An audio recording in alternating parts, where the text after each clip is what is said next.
Anywho, so we're gonna get back this Against Seizing the Day by Antti Kauppinen in Oxford Studies in Normative Ethics. Yeah, and as always, please feel free to ask questions, and we can run off onto tangents, whatever people want.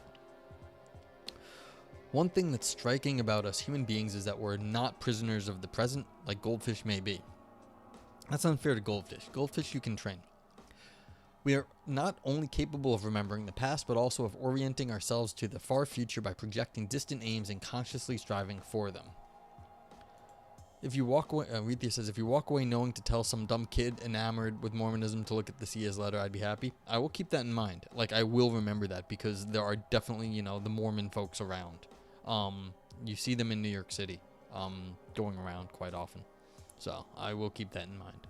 And I will let you know if I have an opportunity to tell one to look up the CES letter. Okay. Perhaps even more than our vaunted intelligence, it's this capacity for planning agency that is the key to human achievement in good and evil, from going to the moon to killing off bison. It is no wonder that it is common to think that success in worthwhile projects is what gives meaning and direction to our lives. Reading Map, what's up? How you doing? Is it common to think that success in worthwhile projects is what gives meaning and direction to our lives? I know that people say this when they are old, and they say, well, I achieved certain things. But like giving meaning and direction, a lot of times they look back and say, I had a great family, I had a great career, I did like certain things, I accomplished certain goals. But that's like after the fact. Now, people like to say this ahead of the fact, but I'm not entirely sure that this is what gives in the moment. I'm not sure that this actually is what gives meaning and direction to your lives. You think it's a Susan Wolf thing, but you're not sure? Could be. Yeah. So hey, Reading Map, we're reading this paper called Against Seizing the Day, and we just started, like this second. That's a homozygote emote. Hello, friend. Yeah. What is that? Yeah, homozygote. That's right. Homo hey. That's fun. Yep. Anywho's. But what are you going to do after you've been to the moon? Go there again? Go to Mars and then to Venus? I mean, I think that's NASA's plan, that we want to go to Mars and Venus. Why not? That sounds like a good idea. Ministry, yeah. While most of our ambitions are not on such a grand scale, many who realize their goals find that getting what they always want leaves them cold. Yeah, and we should get Aristotle on a lot of things, Valpo. It'd be a lot of fun to get him, doing stuff. Like, if we had, an Aris, out and about, IRL stream, that would be kind of exciting.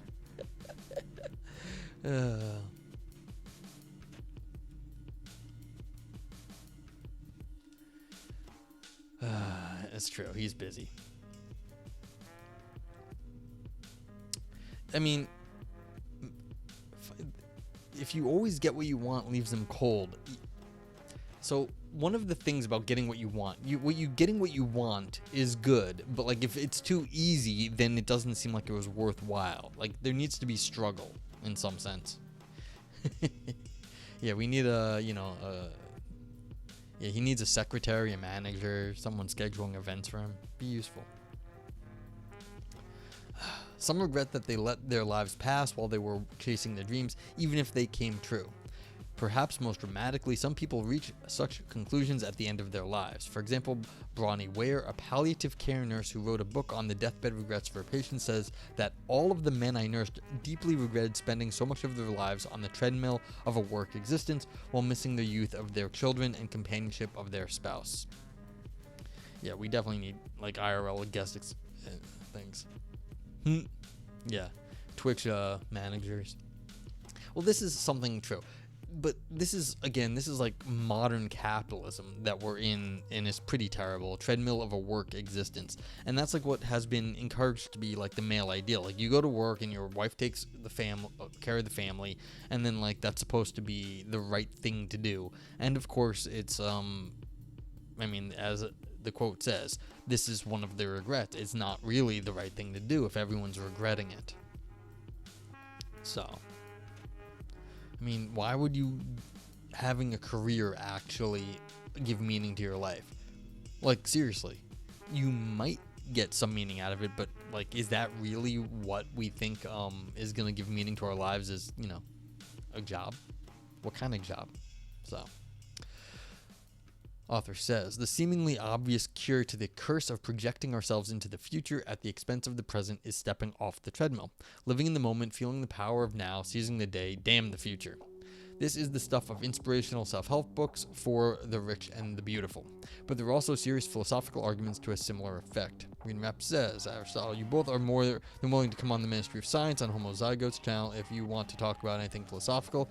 I help schedule guests for him. There is an open door policy for both of you. Thank you. Let me know if you ever want to come on. Yeah.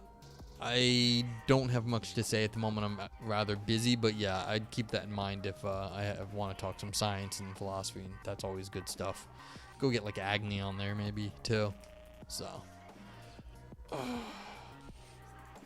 yeah, I'll think about it. Reading Rap, thank you.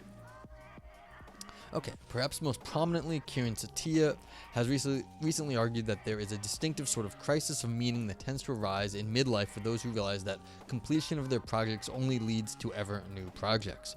For him, such a crisis amounts to a recognition of the normative defects of a project-driven life. The way to avoid them is to turn our attention from ultimately futile talic activities to atalic ones that are complete in themselves at each point. This, for him, amounts to living meaningfully in the present. For a somewhat different angle, Cheshire Calhoun raises doubts about the importance of long-term commitments to a meaningful life, arguing that they may stand in the way of temporally local, meaningful engagement with what one values for its own sake. You know, this is like a very old discussion. What should you be doing with your life? I mean, this is what ethics says, and then, like, this is... I mean... Here's a question, like, the idea of a modern career, this is a very contemporary thing, like 20th century capitalism. Oh, Marcus is one of your favorites. Okay, that's awesome. I mean, I've been there a few times. I should check out more then. But, yeah. The question is, like... Is a career and this sort of like project-driven life even a significant blip in the history of like the world? Or is it just a very like, you know, late-stage capitalism thing and just needs to be thankfully forgotten very quickly? I don't know. I'm not like this is the sort of thing like we need Shane to have like a historian's view on this. But when were project-centered views actually thought to give meaning in life? Also, the meaning through projects thing is a little Heidegger too.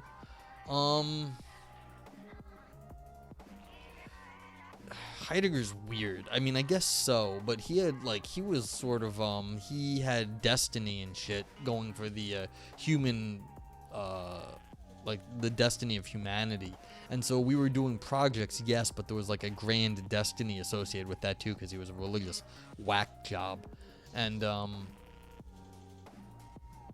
so yeah, I mean, it's a project-driven life in Heidegger, but like again, if you are embedded in a religious cosmology, so like of course you have projects if you're like on a mission from God, but like then you already have a greater viewpoint too. So yeah, he's got the concern, you're thrown into being, but that's the thing.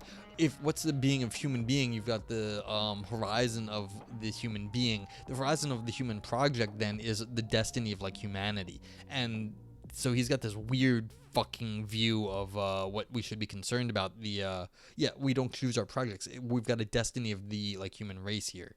Like that's the sort of thing. We've a destining, and that is what is like the being is becoming. So yes, it is that, but like yeah, if you're embedded in this cosmology where you've got like a destiny of humanity, then you're not really talking about like mediocre projects because you're like enacting some giant destiny. So I mean, yes, in like a secular view of Heidegger, but like no, if you're talking about like the religious sort of view of it, because then you're gonna have a religious meaning associated with it. But yeah, Heidegger's weird. Okay. So yeah, these are serious challenges to project-centered views of meaning in life, and there's certainly some truth to them, but I believe that they amount to an overreaction. In particular, in response to Satya's positive thesis, I argue that the kind of strongly italic activities he lauds do not on their own warrant finding our lives meaningful, at least in the sense at issue in crises of meaning. In response to his negative thesis, I explain why, when our aims are of the right sort, and our projects build on each other in the right kind of way, there is nothing futile about pursuits that beget others. However, I agree with Satya that midlife crises of a sort do show the limitations of this form of orientation towards the future. Understanding them requires us to distinguish between different kinds of meaning-giving ground projects. Alright, so this is the whole thing here. Where are you getting these projects from? You've got these ground projects, which I find like ground projects. So this is going to be very strange. What kind of stories are we talking about when we're talking about giving meaning to things? Because you need to have some bigger structure to think, oh, this is what I'm doing that's going to make my life big. But like, you don't know. You will never know until you actually do it, whether it's worth anything or not. So you're relying on a story from other people. And this is always one of the things I've always had trouble with. I never, like, being me, I sit around analyzing what people say, and they're telling me this story about, like, yo, you should be doing this with your life. You don't fucking know me. I have a weird life. I'm a weird person to begin with, I think. So it's like, people be telling me these stories. I'm just like, your story's nonsense as far as I'm concerned. So, the story of language, absolutely right. It's McIntyre shit. Yeah. Okay. I'm trying to remember McIntyre. But, like, this is the thing. It's like, what kind of fucking weird ass story are you telling me that is giving meaning to your life? You think that's gonna have meaning to my life, and the kind of analysis I think, the way I think about the world is not the way other people think about the world. There's been like most of my life, not half, my whole fucking life is like, I don't see things exactly like other people do, and I sit around and like, all right, I understand what you're saying, and I try to explain myself, but like, you don't get the same sort of meaning, basis for meaning, because I don't use the same stories other people do. And so I don't expect other people to give to understand all my meanings. I don't understand everyone else's, but like they ain't the same. So, and this is the thing, and you're just gonna be stuck with this sort of thing, like these meaning-giving stories. Okay, according to my diagnosis, the authors that is, these crises of meaning tend to arise when it becomes difficult to make large-scale progress in our lives towards new prospective aims for future states of affairs. The kind of reward we get from sustainable progress isn't reduced or isn't on offer anymore. Yeah, I mean, this is the thing. You need to make some progress. Once you stop making progress in what you think you're doing, you're going to get frustrated. Like, that's one of the things at the moment. I was like, everything I'm doing is like, yeah, I don't get any, like, progress out of it. It just either it works or it don't. I have to just wait and see. That's part of the issue here is that, like, what do you mean large-scale progress? You need any progress, really, to keep going, or else you just feel like you're not doing anything. You mean my life philosophy of chicken nuggies acquisition isn't universally shared? Blasphemy, I say. Well, on the internet, you're in good company. I mean, everybody wants the tendies, so I thought that was a universal internet truth. The good news is that ground projects like parenting, running a business, or governing a country can also give meaning to our lives. Says fucking who? I mean, I know people like parenting. I know some people like running a business. Oh, some people like parenting. Some people like running a business. I don't know anyone who runs a country. But, yeah. So, although their temporal structure is reflexive instead of prospective. Yeah, that's also a thing. It's like, when you're doing it, you sometimes like it. You don't think about it. You don't know ahead of time, though.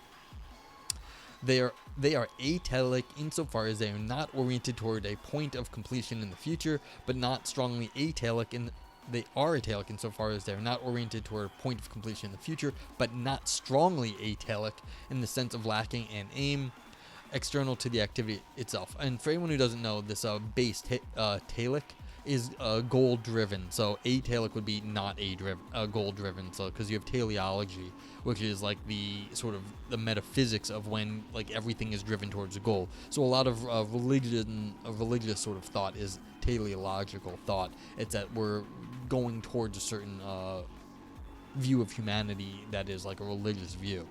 But that's just anyone who doesn't get this telic reference, an atelic, because it's an unusual formulation. Instead, Reflexive ground projects consist of weekly atalic activities performed for the sake of what I call a practice-dependent value. Thank you, Valpo. Yeah, Aristotle is also teleological for what it's worth. That's right. You have to have a view. You can have a view of what it is to be human, the good life, and so there you are working towards that view. So that's a good point. Okay, so the author says a practice-dependent value like friendship or good governance, which can be realized only in and through such activities and only for as long as they persist. Importantly, it is only in the context of an ongoing commitment that individual actions realize genuine value that make them meaningful. In this way, even reflexive projects retain a distinctive orientation to the future. On this picture, meaning isn't to be found in the here and now in seizing the day. It is instead of a deserved reward of bending the arc of one's life in the direction of the good by building on past efforts or by keeping a good thing going even when the going gets tough. Okay. I just want to note this, bending the arc of one's life in the direction of the good. This is a famous phrase by, correct me if I'm wrong, W.E.B. Du Bois, where he said that the arc of history bends towards justice. Was it? It wasn't King, was it? I think it was Du Bois. Could be. I think it might have been Martin Luther King Jr. I'm sorry, I don't know these things.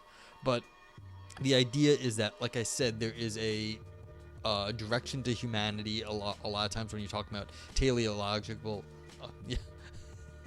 Reading rap. I'm gonna take Aristotle's over you. I think I'm starting to lead towards Martin Luther King Jr. But yeah, so this is sort of, again, the religious thought, but like it doesn't need to be religious. It just says that humanity is moving towards justice in the case of Martin Luther King Jr. So this is reorienting away from like the concept of a justice or a religious view towards what it is, the good, and in what they're saying, the good in this case is going to be borne out in things like friendship or good governance. Like, this is the thing, you're going to have friendship or good governance. You're going to be pleased when you are with friends, or you're going to be pleased when like the government works well. Yeah, reading rap. See, I wish I knew. Like someone else could tell me if they want to look it up, but it's not important. But it's just, this is one of the views of sort of these moral leaders of the 20th century or earlier. So, okay. Living in the moment. A good place to start thinking about the challenge of living in the moment is Schopenhauer's pessimism. He says, absolutely every human life flows between willing and attaining. The nature of every desire is pain. Attainment quickly gives rise to satiety. The goal was only apparent. Possession takes away the stimulus. The desire, the need reemerges in a new form. If not, then what follows is dreariness, emptiness, boredom, and the struggle against these is just as painful as the struggle against want. Oh, okay, so it was Theodore Parker whom King Jr. quoted. Okay, interesting. I thought it was, yeah, well, I mean, I had heard it from Martin Luther King Jr., but it was Minister Theodore Parker. Good to know. Thank you, Aristotle.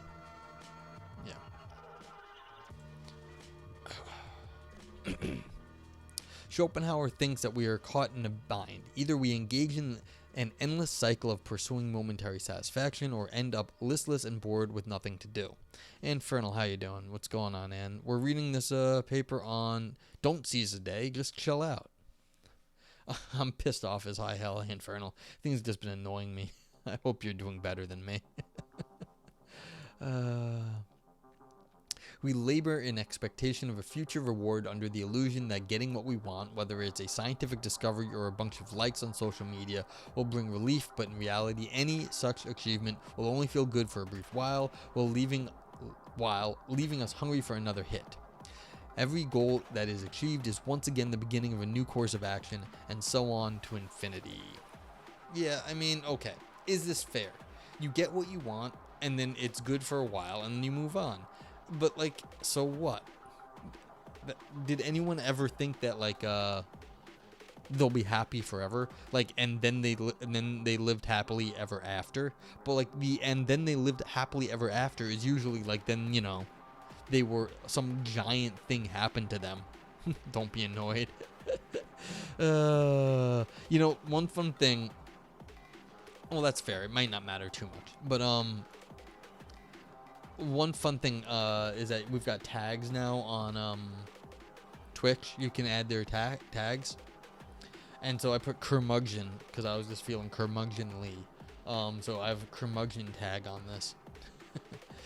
You know, this is nothing. This is just an appeal to authority here, reading rap. They're just, you know, quoting Schopenhauer, which is fine. And I think Aristotle's right. There's probably not a whole lot hanging on this. But it's an interesting thing. It's like, yes, this is the nature of, like, getting what you want. It's good. You are happy at least for a while. No one is actually thinking, and then you live happily ever after, except in a fairy tale. So, I mean, that's why it's a fairy tale. History bending is some advanced Avatar stuff. Yeah. Okay, Satya on the problem. Kieran, and I hope I'm saying this person's name right, I don't know. Kieran Satya has recently picked up on the Schopenhauerian argument. He argues that a crisis of meaning sets in when we reflect on the nature of a project-driven life.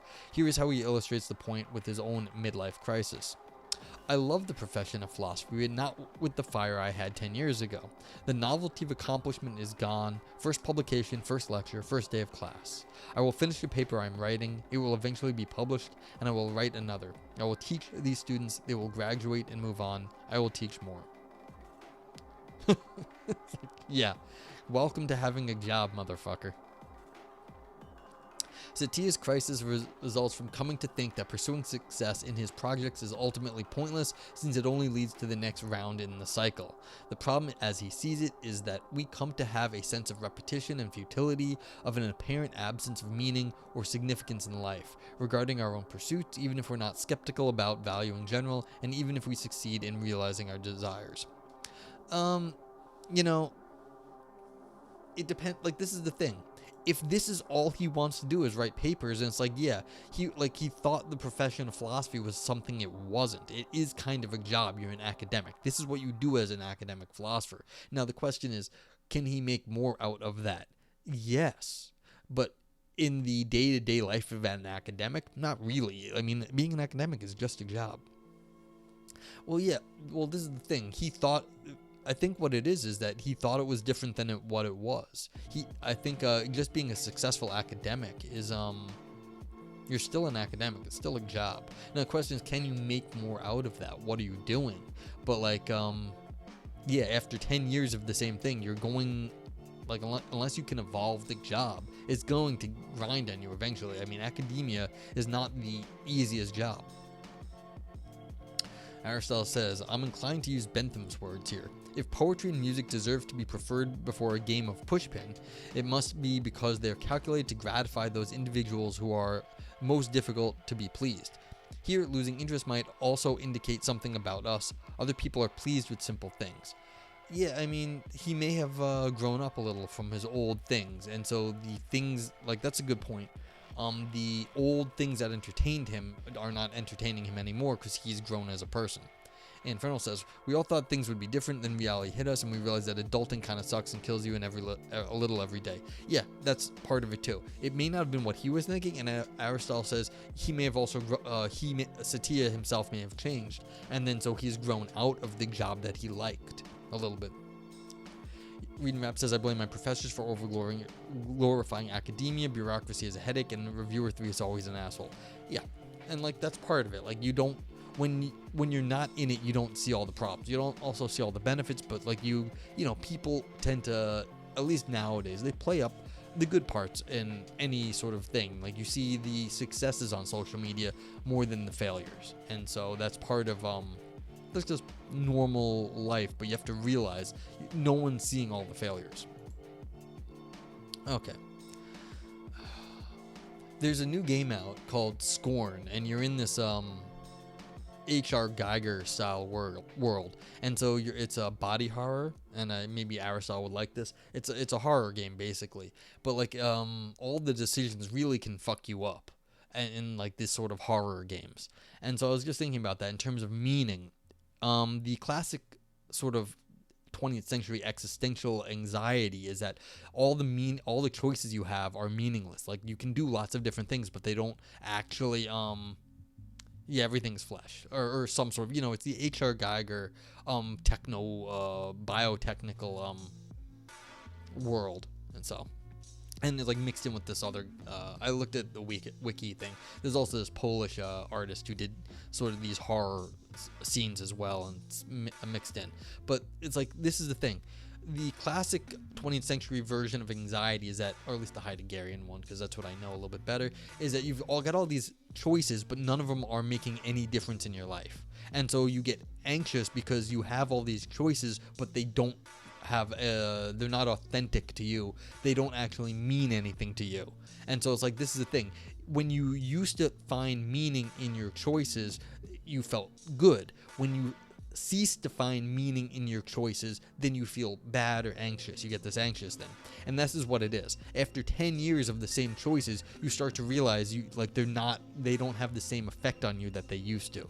And so it's in that case, you're not making some sort of progress. And again, this is the what Aris was saying about maybe Satya changed over those 10 years. What you want is different now. Valpo says, you're in higher ed too. Should probably know this from the other stream, but I mostly lurk over there. Yeah, feel free to answer if you want. You don't have to, of course. Or you can DM Valpo, I guess, if you don't want to reveal your status. Okay. It's worth highlighting what is new and distinctive about this worry. First, unlike other kinds of crisis of meaning, the issue Satya identifies is not premised on thinking that nothing is really worth doing, or that we lack sufficient reasons to act in certain ways. Yeah, you were in grad school, okay. Left allows you for a paying job with a record label. You'll probably go back though. Yeah, I mean, that's how it goes. Jobs and then schools. It's not that Satya thinks his philosophical work is worthless, for example, nor does he assume we're bound to fail in our pursuits. Rather, this is the second point he claims, that somehow the succession of projects and accomplishments, each one rational in itself, falls short. This is not just a psychological thesis about why people, as a matter of fact, have a crisis of meaning when they come to regard their lives as just one damn thing after another. Basically, Satya argues that realizing one's aims in a project-driven life does not warrant finding one's life meaningful when it's viewed from a wide angle, a perspective that is detached from particular projects, because striving to realize aims is a normative defect, a self-destructive way of engaging with value. This is because in pursuing a goal, you are trying to exhaust your interaction with something good, as if you were to make friends for the sake of saying goodbye. Even if an aim is valuable, it doesn't follow that it is worthwhile for me to bring it about, if achievement only exhausts my engagement with the value and begets another project. This challenge is interestingly different from the run-of-the-mill skepticism about meaning. Yeah, okay, so fine. But this is what I think we're getting at, is that you can do a meaningful project, but at the end of it, what are you left with? If you're doing the same project or similar projects over and over, you're going to exhaust whatever meaning you got, because whatever you felt good about that first time, it's going to get old or a little bit less impressive the second time, and again the third time and the fourth time.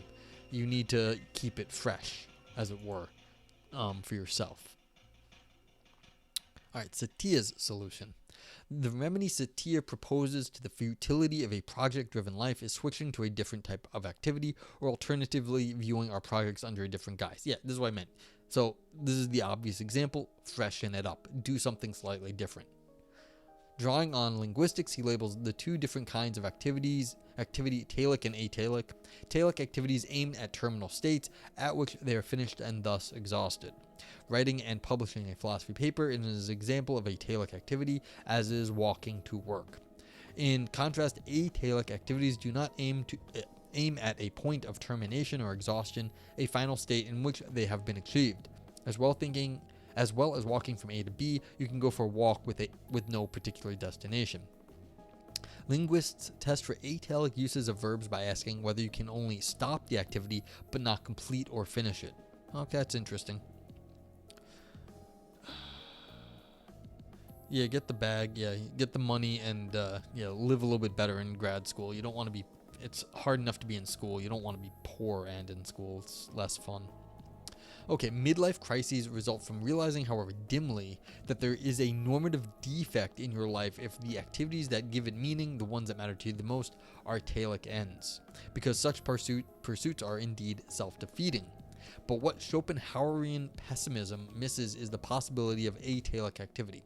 As Satya has it, we can escape the self-destructive cycle of pursuit, resolution, and renewal, of attainment achieved or unachieved.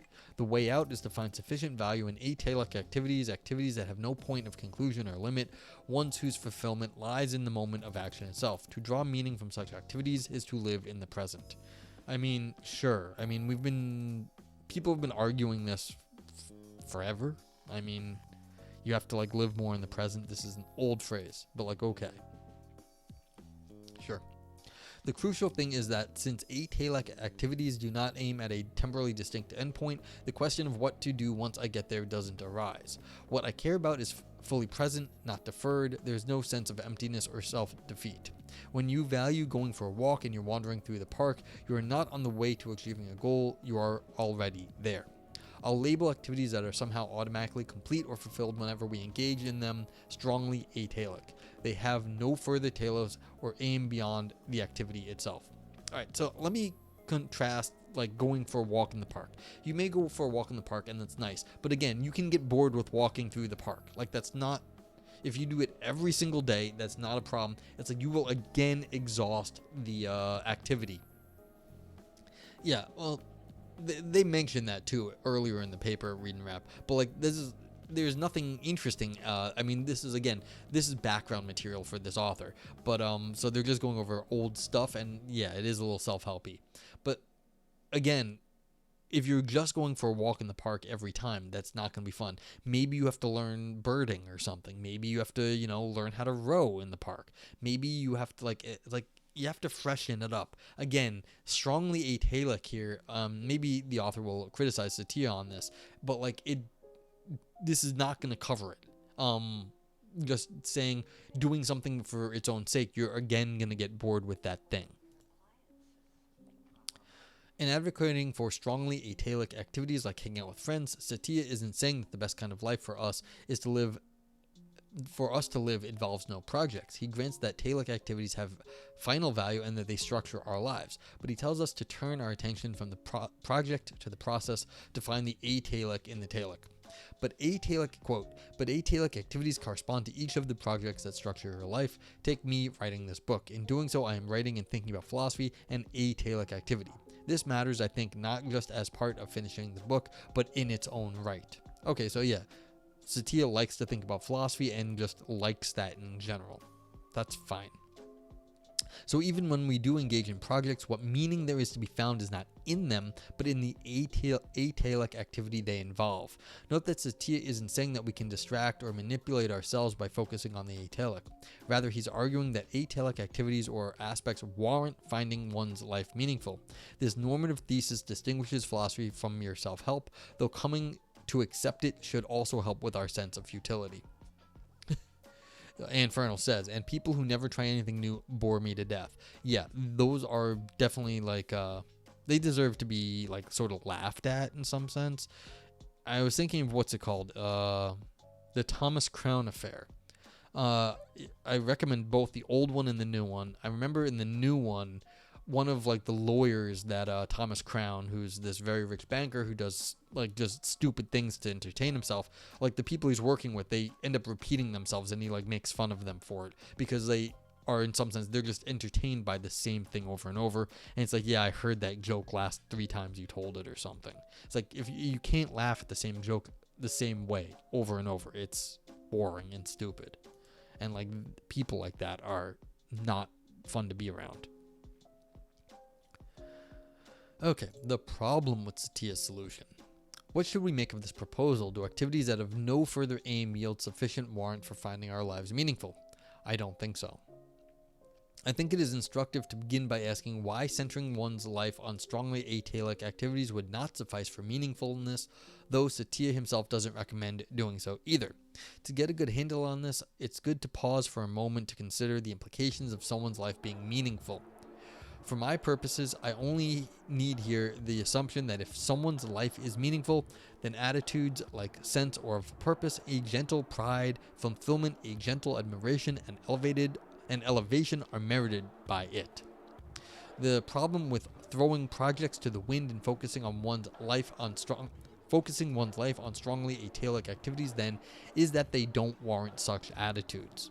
Okay, so like if someone's life is meaningful, then attitudes like sense of purpose are merited by it. You're trying to read along? I mean, I think that's the biggest I can do, because then I'll lose a bit off the page.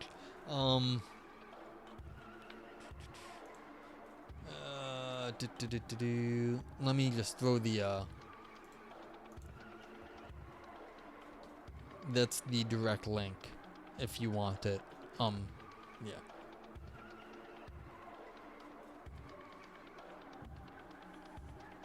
Yeah. Okay. Yeah, and you can always type for anyone just in general, although I don't know if anyone has ever done this besides me. ! Paper, and you'll get the link will pop back up. But that was like one of the first things I achieved during my when I started streaming. So I'm very proud of that. Even if it doesn't really get used. I like it. Okay. The project, so it's saying like atelic activities don't give you a sense of like fulfillment, admiration, or elevation. Yeah. Pioneering new ground. But why should we think that meaningfulness in the relevant sense merits this sort of agental attitudes?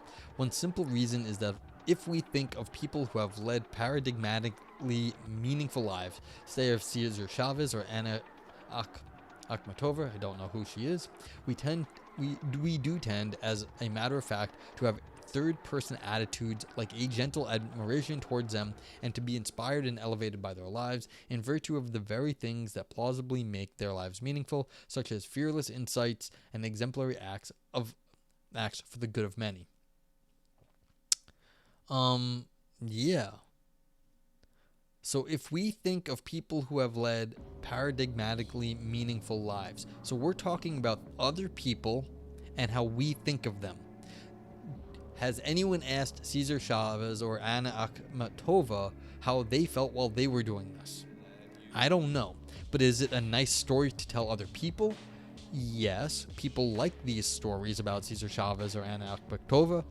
Does that mean you should model your life after them? No, because you may not find what they do pleasant at all. You may hate your life if you try to go, play revolutionary. So just because you think, because these people have great stories, that doesn't mean you should be doing that yourself. Or it may not give meaning to your life, because it's just the times change and you can't do what they did in the way that they did them. So it's like, yeah, you go read biographies of people. You can find out crazy stories about them, about what people have done, but that doesn't mean it's going to translate to your life. So, author says, similarly, when we find our own lives meaningful, we do tend to take a gentle pride in what we've done and feel not just pleased but fulfilled. This is just what we'd expect, given that meaning in life is strongly associated with having a reason to live and to have lived and to go on living. There's a point to your being around. Various positive agency-based attitudes towards you are merited, at least to some degree. Yes, if you have this here, this is already, but you see, they went from the if to when we find our own lives meaningful. So if you already find your life meaningful, then you find a sense of fulfillment. But they just made a jump here from looking at other people's lives to then already having your own life be meaningful. That last line hurt you? Yeah, this is the problem. If there's a point to your being around, various positive agency-based attitudes towards you are merited, at least to some degree. Yeah, it's like, it's weird. It's a weird statement. Because what is the point to you being around? If there is, and this is a big if. That's the whole point. This is begging the question, I guess, because you need to have the point to being around. And then, yeah, that's right. you don't feel either of those things, and this what makes you sad. But this is why I'm sorry to hear that, and we love you here and we want you around.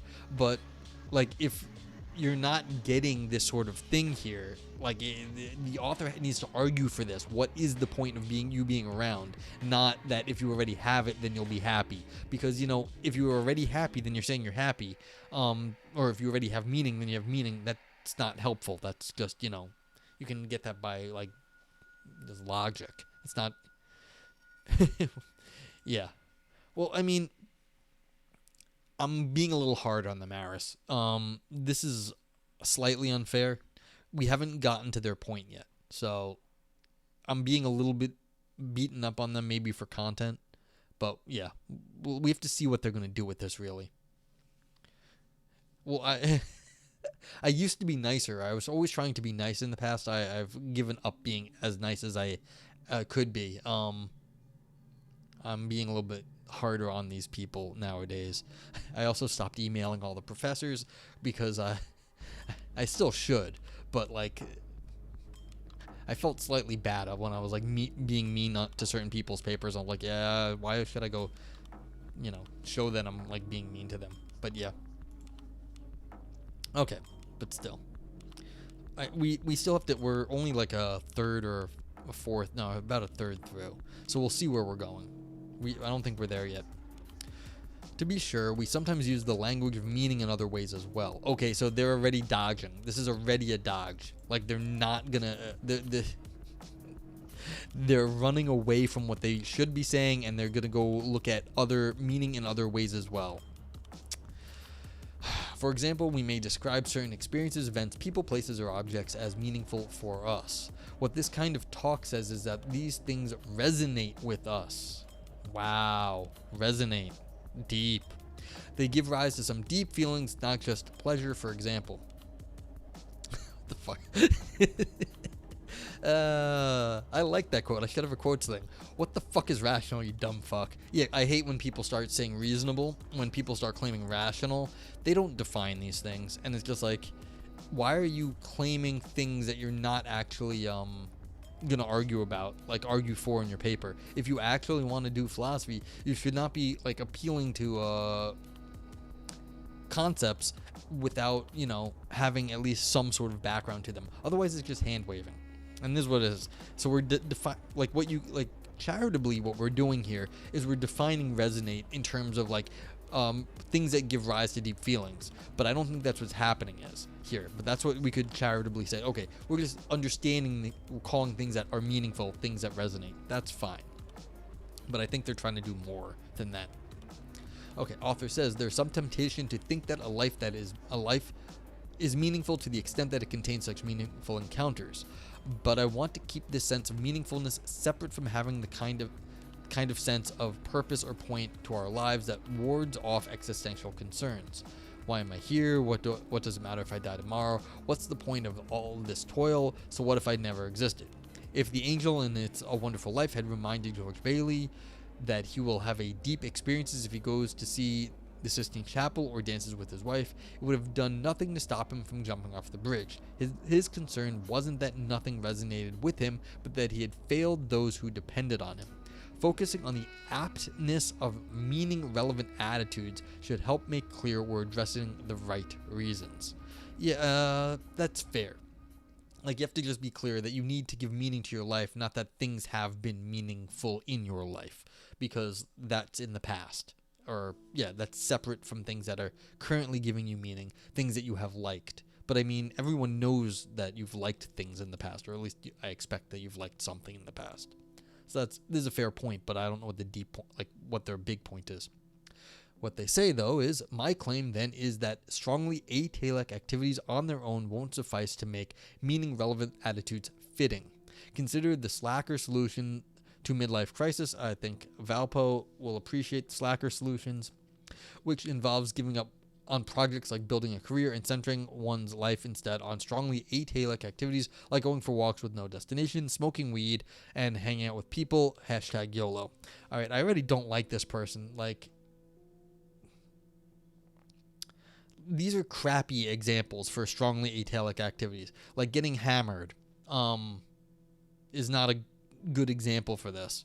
Yeah, it's like hanging out with people, yes, but like you were hanging out with people before too. YOLO, you only live once. It's like these are terrible things, like examples. No, this is fourth. I see. IQC. This is not. This is forthcoming in the Oxford studies in normative ethics. Yeah, I mean, I do actually like him putting hashtag YOLO in an academic paper. I think that's funny. I just don't like this use of it. So yeah. So see, there we go. So this is the link to it. IQC. Yeah.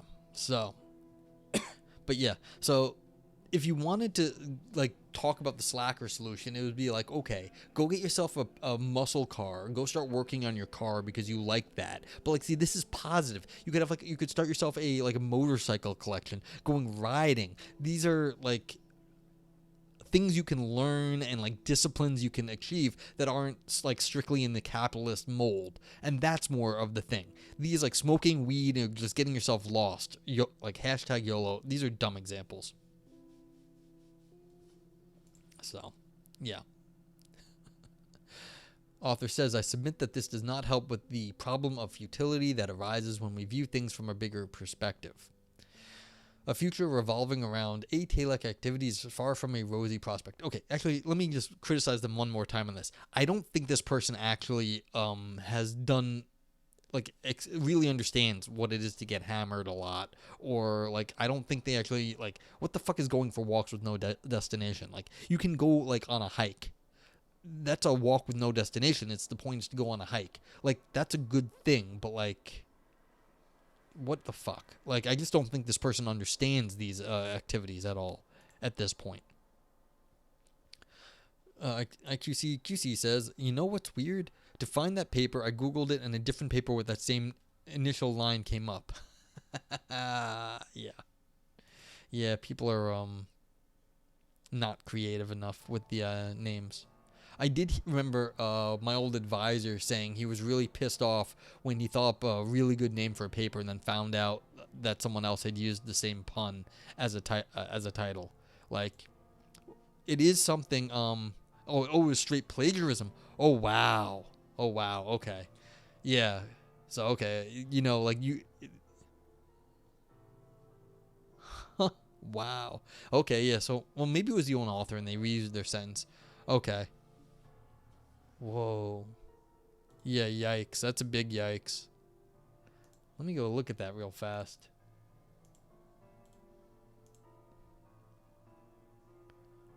Huh. Wait, no. That's the same, no, this is the same, that's the same paper. Antti Kauppinen. That's the one. Did I not get the, Yeah, that's what we're reading. Did I put the wrong link before? Let me see something. Maybe I screwed this up. No, this is the same paper. Sorry. Oh, you like... Oh, no, that was me. I'm sorry. Oh, I had my bot come up at the same time. I'm Noah. I'm Noah. My bot came up at the same time. Yeah, so sorry about that. Yeah, so I mean, you can see the first two letters of Noah and the first three letters of my last name are where Noger comes from, or No Gray, however you want to say it. So it's just, that's funny. Haven't had that happen in a while. Yeah. But anyway, okay.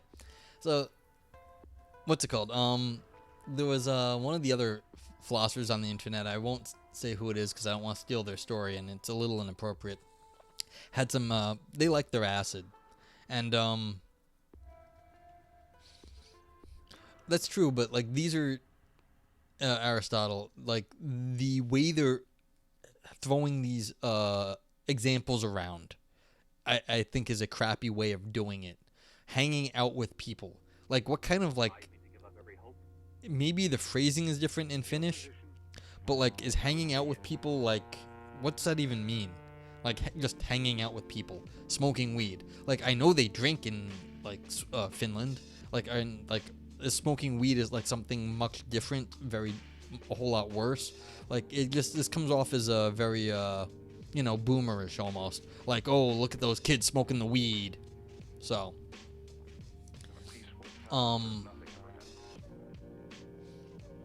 yeah, what was I saying? Ah, shoot, I forgot. Before that. But yeah, I don't like the way they're using the examples, and even because it looks like they could have used much better examples, and it looks like they're poo-pooing on what people that do this. Yeah, that's right, Anfrano. It's puritanical. It seems like the get off my lawn sort of thing. Yes. How do you do, fellow young people who smoke weed? Like, come on. This is 2022.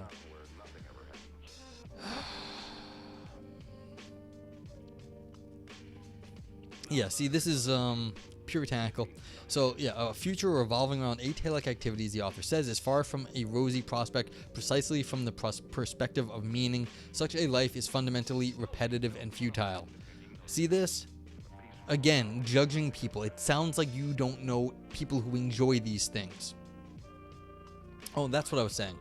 The internet philosopher I know was telling a story about this very famous philosopher that came to visit them and gave a talk about you shouldn't do drugs. Drugs are bad. You should be, not doing drugs. And he had acid on him. He likes his acid. And he was like, after the talk, he was talking to this person. I was like, have you ever tried any drugs? And they were like, no, I haven't. And they're like, he was like, would you like to? And, the person was like, it stopped. They were like, because of their position in life, who they were in relationships with, they said, no, I can't even do it. He's like, I've got really good acid on me right now. It's like, you are talking about something you don't understand. And you're doing it from a theoretical point of view, but like in some sense, it's all out of theory. And this is what I'm getting, a sense of like, oh yeah, smoking weed's terrible or something. Life is fundamentally repetitive and futile.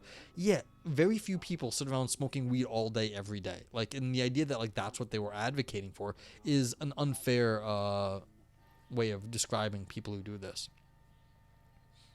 Anfrano says, not at all. It's not weed's fault that I don't see purpose of existing in the great scheme of things. Exactly. It's not the weed. That, like, this is the thing. And that's why the idea that they were just saying smoking weed and hashtag YOLO, like, this is not the sort of example that is going to make their point. This is the sort of example that someone who does not understand is going to use. And that's fair. Like, you can use drugs to, like, as Ann says, you can use drugs during the process of finding out what you want to do. Like, you can use experiences, including drug use, to find out how you want to be. He clearly hasn't presented well on weed. It's like a superpower when everyone else is nervous.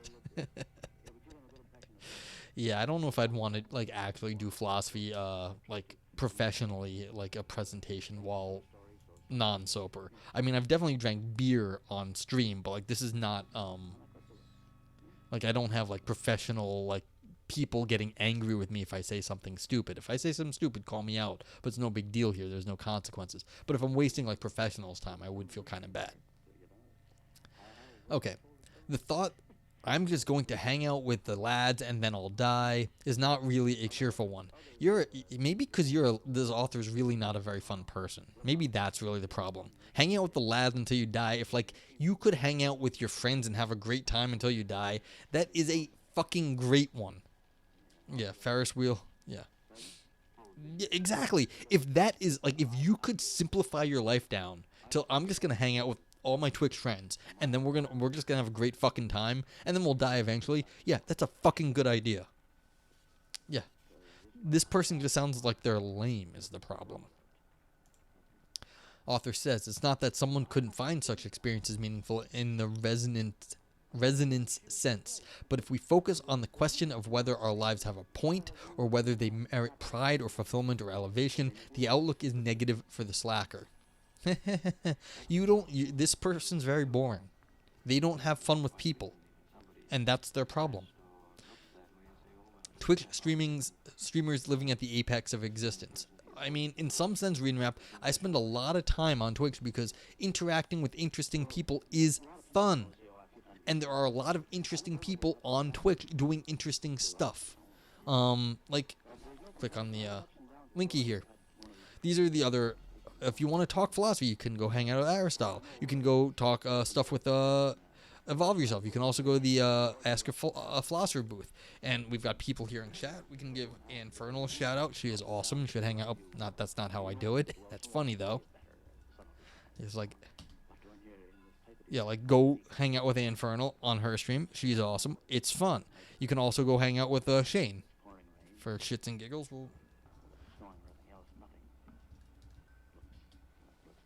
It's like, this is like, you can go find people that are fun, and if this was all it would take, like if you could find a good group of people, you don't need to do a whole lot more other stuff, because you find fun people, it's fun to be with them, and like really, you might want to do other things with your life, you don't need to. You should be, what should be, yeah, I should just make, oh yeah, like the new shout out feature. That's actually not a bad idea. They should have just done that. But I guess it's kind of like, they have a new shout out feature where, let's just see if it works. Infernal. Let's see if it works.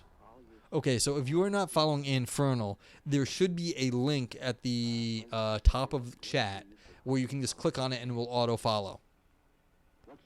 Yeah. But like, they have this new feature which is kind of nice, because then you don't have to click over to their channel and click follow. You can do it there. You can also, I think if you do emotes, you can click on the emote and then there might be a follow button within the clicked on emote. I don't know. But like, that's, so like, this is one good thing, like of all the crappy stupid shit that Twitch has been doing recently, shout out feature with the one click is actually kind of nice. Like, and this is something somewhat useful. So that's the thing. All right, so we've the one thing we've learned so far is that this author is a boring person. No one wants to hang out with them because they're a boring person and they're not having fun. Okay. So what they're trying to do here is what's it called? You guys remember the show House, where you've got this like super like awesome doctor for being like saving people's lives, but he's a complete asshole.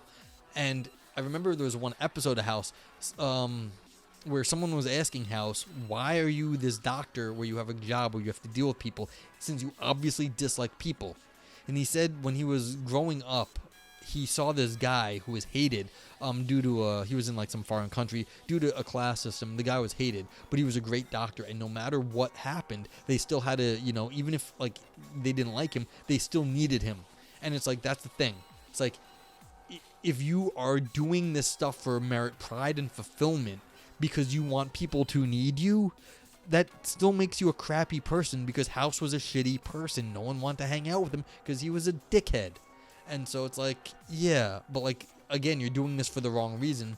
Because if you want to merit pride or fulfillment or elevation, well, like, that's a good thing, but that just means that you're using your position as a proxy for being an interesting person. So the outlook is negative for a slacker, but yeah, but like, sure. But it also is negative for being a good person. You're just using your position as a proxy for friends. Well, no, it was about the show, the interactions. No, I agree. I completely agree with you, Valpo. No medical show is about medicine. None of them. They're all about, you know, whatever struggles the doctors have or other things. But like, I don't think any medical show has, and I think it all has very little to do with actually treating patients.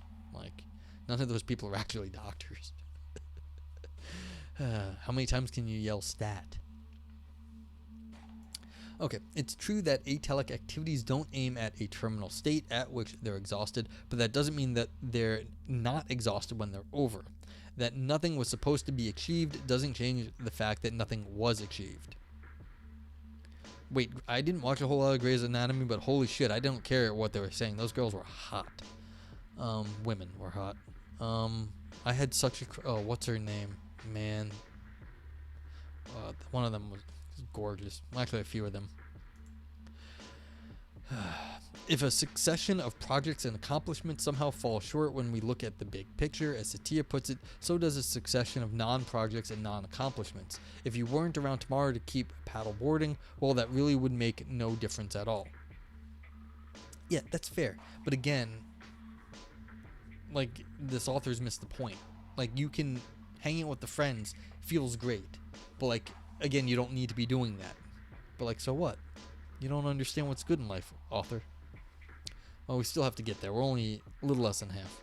As I noted, Satya himself doesn't find the slacker solution attractive. His main recommendation is to find the atalic in the talic so that we can find meaning in spite of the ultimate futility of talic pursuit of aims.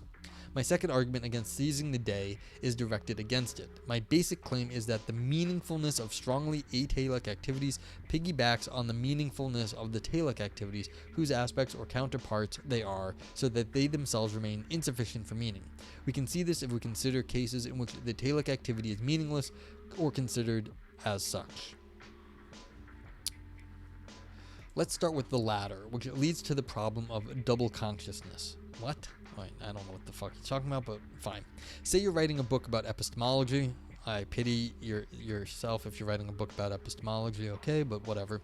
Evidently, what you're doing is not like going for a walk with no particular destination. Rather, you're trying to solve, say, the new evil demon problem. In doing so, you're philosophizing.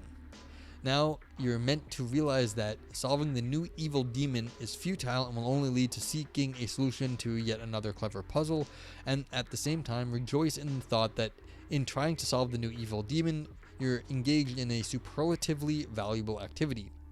Even if this is psychologically possible, which is not a given, it is not a coherent combination of attitudes. To engage in philosophizing for the sake of philosophizing, a valuable atalic activity, you must take the problem you're trying to solve seriously, which means you can't simultaneously think that it is a matter of indifference whether you realize your aim of solving the problem. From your own perspective, you can't both be a pessimist about the talic and an optimist about the atalic if you're a rational agent. All right, this is a good question. I think a lot of the philosophy I do is bullshit. Why do I do it? I'm not entirely sure. Sometimes I like doing it. Sometimes it's a distraction. Sometimes I do think there's something worth doing about it. Sometimes I think it might make good content for y'all out there. Just because the philosophy itself doesn't mean it's good, doesn't mean it doesn't make good content. It's not entertaining, or could be entertaining potentially. So there's a lot of different things. Now, if you are a professional philosopher and you are writing a book that you think is pointless, but you just like philosophizing, yeah, that might be bad. But again, there might be other reasons for doing it too. So I'm not so sure that you can't be a pessimist about the talic because you might still have ulterior motives. But yeah, if you're just doing something because you get pleasure out of it and you don't think it's ultimately there's an ultimate point to it, that would seem a little bit odd. Yeah, I mean, eating is a good thing to do. It has both talic, because you need to survive, and atalic, it is enjoyable to eat good food. So Aristotle has already solved the good life. Second, and more fundamentally, just as you don't have a reason to take the means if you don't have a reason to realize the end, you don't have a reason to engage in atalic activity if you don't have a reason to engage in the talic activity whose aspect it is. Futility, it seems to me, is contagious. This point is reinforced if we consider scenarios in which someone engages in a potentially valuable activity like doing complex mathematics in the service of a worthless aim like scamming age-old pensioners. If an accountant engaged in such activity begins to have doubts about the meaning of his life, it provides little consolation to tell her to focus on what she's doing at each moment and ignore the telos. It won't help her on her deathbed. Beans and maybe some cheese if you're fancy. Wow. Beans and cheese are good.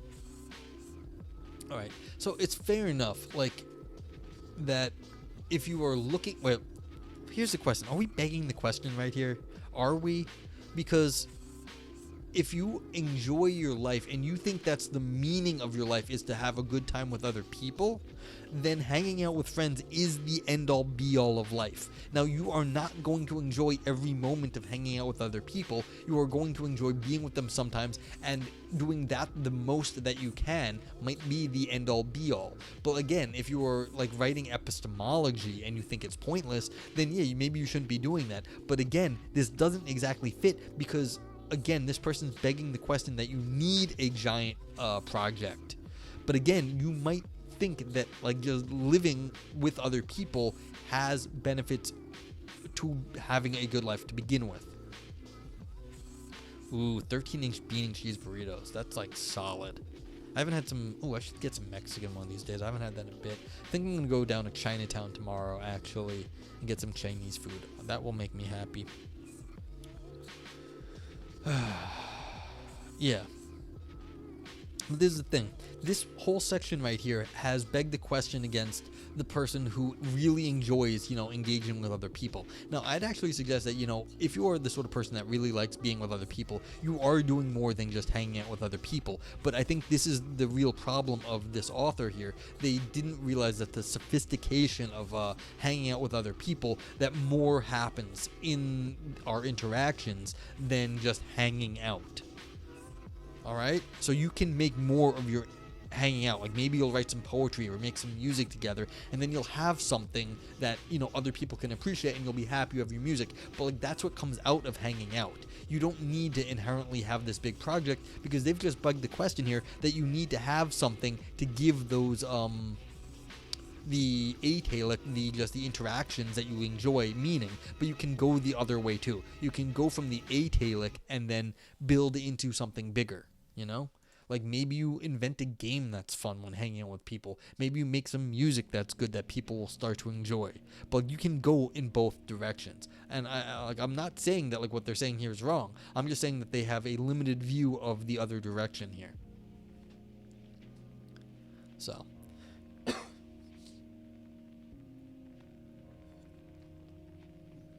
And this is like coming back to why they're like, oh, smoking weed is bad. You have missed the point of what it is to hang out with people. Like, this author doesn't understand that. Like, you can build up. Thank you, Iris. In praise of progress, meaningful prospective projects.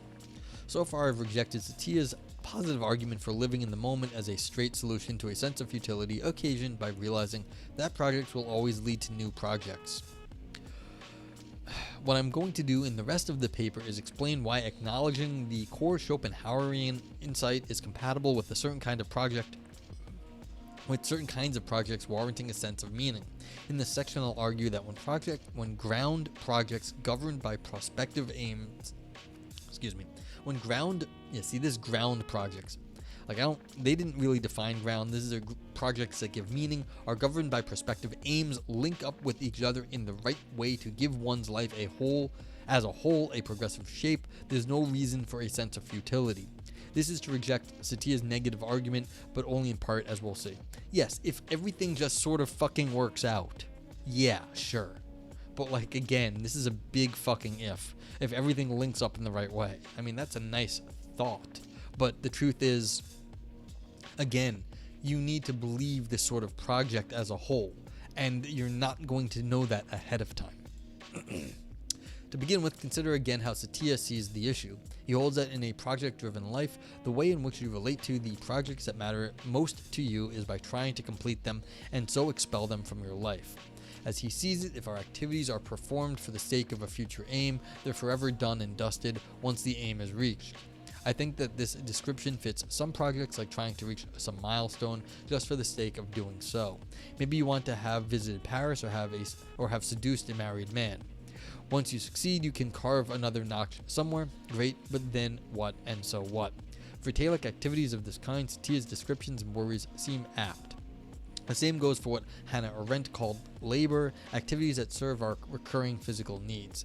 If our lives revolve around such activities that produce or realize nothing of lasting value, we're right to find them fairly pointless when we reflect on them from a perspective that takes our life as a whole into account.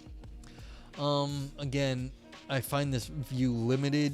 Craftspeople seem to enjoy their crafts. So like if you're making things, like you're a really good, say, potter, and you're making, like ceramic pots, you're kind of an artist too, and like you're dedicating your life to like your work, but like it's more than that. You get to learn, it's kind of an artistic activity, and you can grow from that sort of thing. You can make a better pot every day of your life, so that when you're old, you have made fantastic pots. And I mean, you can spend apparently any amount of money you want, because in East Asia, tea is kind of important, and they have like master teapot makers where you can make the perfect pot of tea, and you can spend like tens of thousands of dollars on this sort of thing, and people dedicate their lives to making a teapot. So like this is the sort of thing you don't realize, that you can make a better teapot. You can make a better teapot every day for the rest of your life. You're never gonna make you may never make the best teapot ever, but like you can do that every day. And so it's, again, you can grow beyond just the sort of what is being called labor here. Again, I don't think this author appreciates the work of labor, like what it is just to do the everyday activities. Okay, alas, it's not necessarily the case that Talic activities are exhausted when their aim is realized. Most of our projects do not aim at having done or being done with something, and may result in something that bears fruit for the future. If I want to get a professorship, it's not for the sake of having become a professor, but for the sake of a decadent lifestyle it affords. Really? You think that you're getting a decadent lifestyle by being a professor? I mean, maybe, but I doubt it. The activities we engage in when we pursue such aims can reverberate across time. What is of particular interest here are what Bernard Williams labeled our ground projects, the aims around which we organize the rest of our lives while we have them. Many ground projects, like getting a college degree or building a better spaceship, involving a prospective aim, an outcome we strive to realize at some point in the possibly distant future. I don't know this work by Bernard Williams. Bernard Williams was a, well-liked philosopher. So, maybe for all I know still is. I don't know. But yeah, we're moving to Finland for decadent saunas await us in Finland. This is like one of those things I want to do. I want to go to Finland and just like hang out in saunas all day. Like that seems like the thing to do in Finland. Okay. In earlier work, I suggested there's various ways in which earlier efforts can contribute to later ones to make for large-scale progress by improving the selection, pursuit, or chances of completion of future aims. The simplest one is that they can result in better goal setting, that is, aiming for valuable goals we wouldn't otherwise have appreciated. This could be because they help us see what's worth pursuing, or just because they put us in a position to pursue something we otherwise couldn't have. Before you studied philosophy, you didn't know what implications of utilitarianism for integrity, merit... You didn't know that the implications of utilitarianism for integrity merit sustained investigation. Your success in your aim of getting a degree in philosophy put you in the position to appreciate why this is a worthwhile project, and your success in a job search put you in a position to pursue it. When you completed those projects, you didn't archive them, but they still bear fruit for you, and if things work out, your current efforts will have the same impact in the future. I mean, that's a fair thing. Like, you learn something along the way. The second reason why completed Talic activities are not... Well, wait a sec here. Is this only Talic? Because if you learn things along the way, you're still learning things along the way in the atalic activities. This isn't only in the Talic. And so this person is actually undermining the argument here, because it's not specific to the Talic activities. Going on a hike may give you a better appreciation for nature, like every time you go out. And so it's like a prayer. You may get better at like your meditation every time you do it. And so just because you don't have, it can still bear fruit in the future for you with your atalic activities, not just the Talic ones. Okay. The second reason why completed Talic activities are not necessarily expelled from our lives is that they can result in better pursuit of aims in the future. Things that I've done in the past may and often do have the result that I can make more use of my capacities or realize my potential better than I could have otherwise, and this in turn tends to improve chances of success. Think back on your time spent in college. What did you do? I drank too much beer. You read, you debated, you argued, you slept late, you missed class, you pursued romantic attachments, you made friends and lost friends, you pulled pranks, you cried in your pillow, and more or less surprisingly, walked out with a degree in your hand. Some perhaps surprisingly many of these things are apt to equip you to handle the challenges of your later life better. You may not think about them, but they're not expelled from your life, but inform the way you go about doing things right now, in the good case for the better. Had you not done what you did, you wouldn't do what you do now. Well, that's true. But so what? If you're lucky, what you do now in pursuit of your present prospective aims will have the same effect in the future. No, this is just patently always true. Had you not done what you did, you wouldn't do what you do now. Well, that's the case for everything in the past. Had you not done that, if you did something different in the past, you wouldn't be doing what you're doing right now. This is always true. This is just this is what it means. That's why it's the past. Now, we've argued on Philosophy Roulette, of course, that maybe there's weird things about the past, but the idea that if you had a different past and you'd have a different future, but that's always the case. That doesn't make what you did valuable in itself because it was in the past. So this argument actually just doesn't work. The argument here just is always true, and it's not actually supporting talic activities. Because if you did different things, you'd end up in a different place, but that doesn't make it good where you ended up. Doesn't make this good where you ended up now. It just happens to be a historical accident in some sense. They have not argued that the talic activities had causal efficacy. They're only getting historical accidentality. It's just a historical accident that you ended up here. So yeah, this argument's a little weak. Thank you, Read and Rep. Thirdly, sometimes our aim is explicitly improvement over time, reaching the next stage in a process towards an inexhaustible goal, an open-ended ideal whose content may not be definable or knowable in advance, as Nancy Levy emphasizes.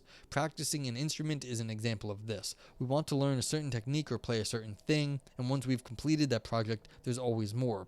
While the structure of this process is a string of projects building on one another, it's hard to see how any talks of self-defeat would get a purchase. Yes, but this was my point about making the teapot.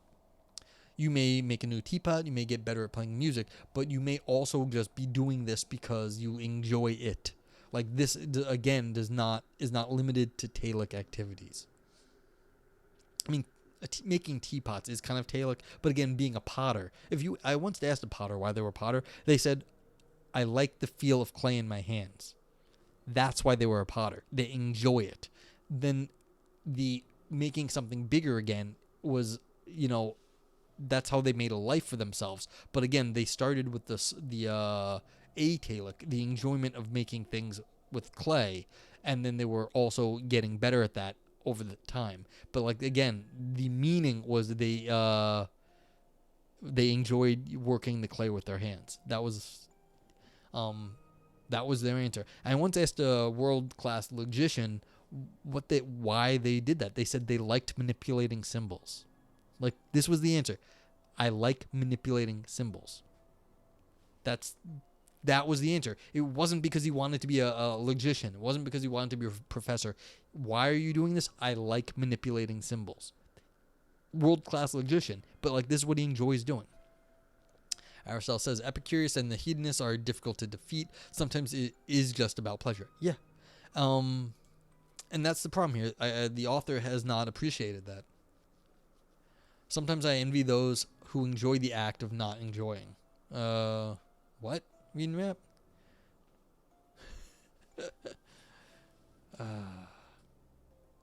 Yeah. But again, like I'm saying, you don't need the way up and you can work up to things. You don't have to have this grand teleological structure to stuff. And they have not argued that you need the teleological stuff here against what I'm saying, what Chad has said here also. Okay, when we take the possibility of large-scale progress of these kinds into account, there's no reason to think that taking a wide-angle perspective on a project-driven life necessarily results in a warranted sense of futility. Unlike what Schopenhauer and Satya seem to think, it's not as if we always go back to square one every time we complete a project. Rather, if we choose our aims wisely and get lucky, we get to a new place, better equipped for its challenges. Realizing this should be an antidote for despair. What? You know, I mean, let's just go straight up, like,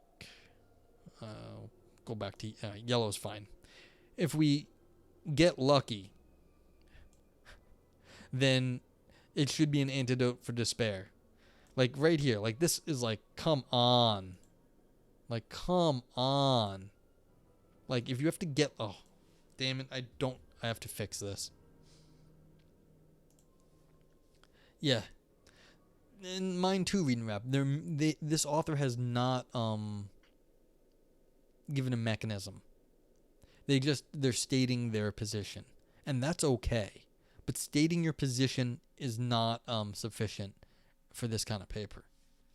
And I don't mind them being on this side of things, but they're not arguing in the way they need to be.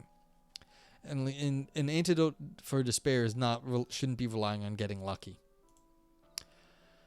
Suppose your project was reading Being in Nothingness, not in order to have done it, but because you'd been told it's stimulating. You've now completed it, and your head is indeed full of new ideas, and you're ready to take your research in a new direction. It's no surprise if you don't have a now what feeling. Instead, you may well experience the joy of progress, which incidentally would be the title of my first self-help book if I ever wrote one. It's worth emphasizing that this is not something you could enjoy if you engaged in an atalic activity. Without an aim, there's no such a thing as progress towards the aim or progress in your life overall. I mean, again, they're claiming that reading Being in Nothingness will have, stimulated you into like having new directions for your research. You didn't know that ahead of time, and so there's no guarantee that what they just said actually is going to work out.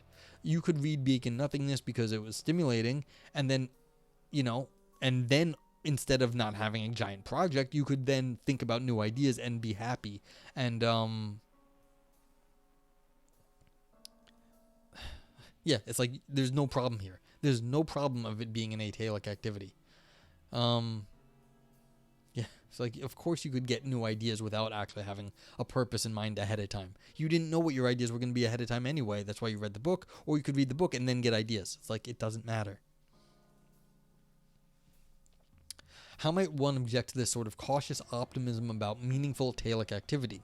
Satya himself claims that the answer to midlife crisis does not lie in the construction of a larger story into which the episodes fit. I suspect part of the reason for his skepticism about narrative unity is that he conceives of it on the model of a consuming goal that would make for an overarching narrative. Having but one pursuit in life would indeed result in a now what problem once you realize the aim, or alternatively ultimate failure. That's why it's important to emphasize that there is also a sustainable kind of progress that consists in projects building on one another. Then you will never need fear either that what you've worked on is going to be discarded, nor that there will be nothing left to do. Yeah, so this person's basically advocating for like some sort of life goals that you just have to keep working to forever. The question is, that's not even talic because you never complete them. But again, they're just saying you're going to like the process anyway. Whatever. Two kinds of ground project and a midlife crisis. I've just argued that leading a project-driven life doesn't as such warrant feelings of futility, though of course there are projects we are unwise or unlucky to embark on. But that's not to say that Satya is all wrong. Midlife crises of a sort do show the limitations of relying on large-scale progress for meaning and highlight the importance of atalic activity, although as we'll see, I'll argue that the important kind of atalic activity isn't one that is essentially oriented towards the present and complete in itself. So what do we learn about meaningful lives from thinking about midlife crises? If what I've just said about If what I've just said is on the right track, being successful at projects isn't itself a cause for any kind of crisis as long as they make progress in our lives as a whole. Of course, we have no idea what progress in our lives as a whole means here. Alas, there's the catch. Midlife is precisely the time for many people, and this includes in particular the privileged and successful who may have no other concern about meaning in their lives, where it starts to look like any progress they make is at best peripheral. When it comes to the important things, it's as if their efforts won't take them any further than they've already come. They feel stuck, caught up in their obligations and commitments, defined by choices and mistakes they've already made. If you're an academic, once you've become a full professor, what's there left to achieve career-wise, really? Your third and fourth books may contain big advances in your field, but as for your life, their significance is diminished by their being the third and fourth of their kind. So it might start to look as what's up ahead isn't something radically new, except for gradual weakening of capacities, illness, and death. You might, of course, lurch to the side and start another career, but that would be subject to similar worries and have diminished significance in a life that is already partially defined. It is no wonder, then, that the structure of our ground projects tend to change at this point. After all, as developmental and narrative psychologists like Eric Erikson and Dan McAdams have emphasized, we face different challenges at different stages in our life, at least in contemporary Western societies. In midlife, they say, the distinctive kind of challenge is not so much to figure out who we want to be or be with, but what to contribute to something beyond our own life. And that may well require not only new aims, but a new kind of aim, or at least putting a different sort of aim in the center stage of our life. To understand this transition and why it might occasion a crisis of meaning, we need to examine the difference between what I've called prospective and reflexive ground projects in some more detail. In the former, we face a challenge that forces us to set ourselves a temporally distant and initially open-ended aim, whose realization requires us to do our best over a longish period of time to overcome various kinds of obstacles, and whose specification often requires us to come to understand ourselves better. Here, the challenge could be finding a long-term partner, or it could be getting a degree, or getting tenure, or finding a long-lost buried treasure. Typically, the resolution of any one challenge paves the way for another, making possible the kind of overall progress in life I discussed in the previous section. What's up, Chad guy? How you doing? Alright, this person's just making up shit at this point. Like, I'm just a little tired of this. They're just making up, like, okay, if you think you're getting a midlife crisis, go find a bigger project, kind of like Satya said, but not like Satya said, you have to do it like the author says, and because it'll be really good if you do the project that gives you your life meaning, because it just keeps building on itself. Like, no shit, Sherlock. Like, okay. Like, yeah, if you can go find a project that has meaning, then you have a project that has meaning. That is the fucking problem. My hair's really poofy today. I think I look funny. That's of more concern than this paper. Apart from the treasure hunt, yeah, like, this is the thing. They have gotten frivolous and they think they're being cute. No, you have gotten frivolous. Like, go watch, The Rundown with The Rock and Sean William Scott. I like that movie. If you haven't seen The Rundown with Sean William Scott and The Rock and what's her name from New York, Rosario Dawson. It's a fun fucking movie. They're running around the Brazilian jungle, like, blowing shit up. But it's a treasure hunt movie. But at the end, I guess spoilers here, but at the end they find a treasure because it's a treasure hunt movie. And Sean Michael Scott or whatever, he's like, I did it. I did the thing. But, like, that's the point. It's a silly fantasy movie, and, like, yeah, it's great that he did the thing. But, like, but this is what I mean. It's like frivolity here. And go watch The Rundown. It's fun. He's misreading McAdams. Okay, I don't know McAdams. Yeah. Well, that's the point. Like, at the end of the movie, it's like, I did the thing. It's like, yeah, and that made him happy for that little bit of time. But there's no guarantee. Oh, McAdams is on the McIntyre shit? Alright. Well, that gets more complicated. I don't know exactly what's going on with McAdams and McIntyre. Then, like, with respect to this stuff. Not that I know what it is anyway, but, like, I definitely don't know what it is with respect to this. So, maybe this is his thing, making me pull my hair out. Yeah. And well, philosophy in general. I'm like, why the fuck am I wasting my time? Go do something else. Apart from the treasure hunt, these are the kinds of challenges that virtually all of us are faced with when we're young or youngish adults. But it's no coincidence I claim that the structure of the pursuit of this kind of prospective aim is the same as that of a stereotypical fictional adventure, like seeking a treasure. Yeah, see, again, you have to realize this person is doing a reductio ad absurdum on themselves right here. Like, that's literally what it looks like to me. Like, this is just a fucking reductio. It's stereotypical because it's not a good idea. That's why it's stereotypical, because it doesn't actually fit with reality. It's fictional because it doesn't fit with reality, and it's an adventure, but that's fine. But like, again, it's stereotypical and fictional. That's not a good thing in terms of what you're advocating in philosophy. Like, maybe some sober-minded, like, hard-nosed, like, shit. But like, being a stereotypical fictional movie is not what I recommend. Okay, the familiar Aristotelian story arc found everywhere from folktales to movies and country songs.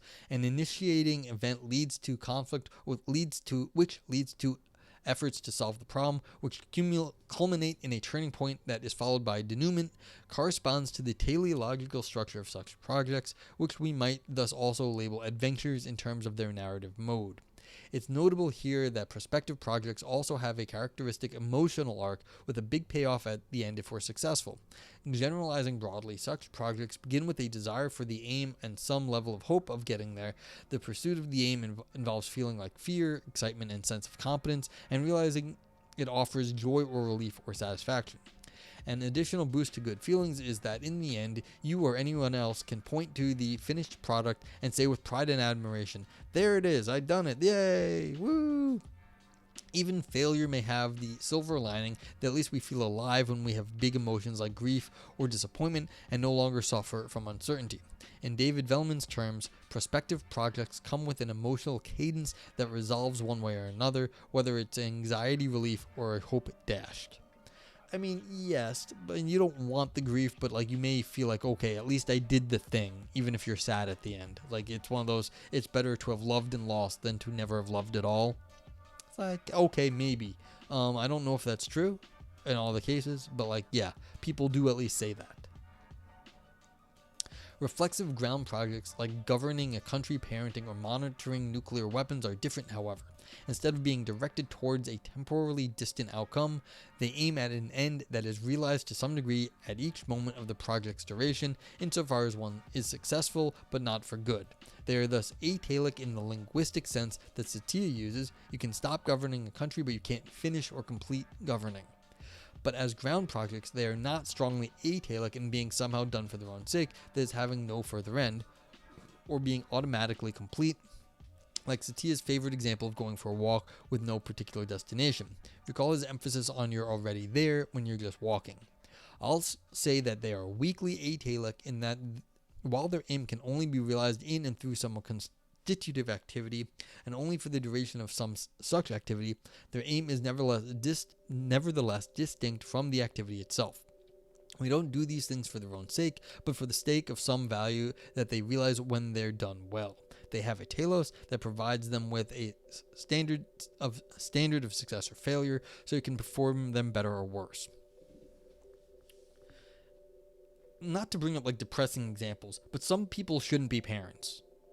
And they don't raise their kids well, and they have no interest in a kid well raised. Like, the fact that their kid comes out well has nothing to do with them.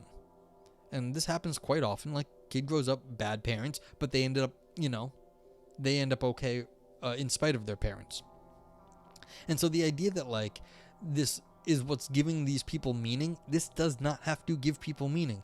Maybe if you enjoy these things, they do, and like that can. But again, this is not a necessity argument here. They're just describing their position that this could be the way it is, but they're not actually arguing for it. And you can get counterexamples like crappy parents, that it does not provide them with the standard of success. There is a standard of success or failure, but this has nothing to do with how they feel about meaning in their life. That's the point. You can have a kid that turns out good, but that has nothing with the standard of success there that came out good. But again, it did not have anything to do with the parents. The values that can be realized only through reflexive projects may be called practice dependent. Consider here friendship or good governance of a country, or indeed justice, or keeping the flame of atonal jazz alive. These are desirable kinds of relationships, institutions, and practices that can only exist as long as people perform the relevant kinds of actions, and moreover do so in the context of a right kind of commitment that gives them an appropriate significance, as I'll discuss below. A minister might realize the value of a good governance, or equivalently govern well, when reading a white paper on healthcare in a bathtub, or when listening to ordinary people's experiences on the street. Stop doing such things and just boss people around, and you're governing badly. Again, this person's just telling people how to do their jobs when I don't think they know how to do any of this stuff. One distinctive feature of reflexive aims is thus that when you adopt one, you take responsibility for something putatively valuable that can't be brought about once and for all without the need for further activity.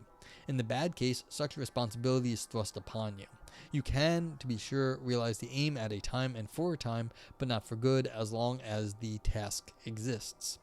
If you have the prospective aim of digging a canal from Lake Saima to the Baltic, once you're done, it stays dug. There's no need for you or anyone else to keep digging it if you were successful. But if you take responsibility for caring for abandoned pets in your community, someone else needs to step in when you stop doing it, no matter how successful you have been, and unless, of course, people stop abandoning pets.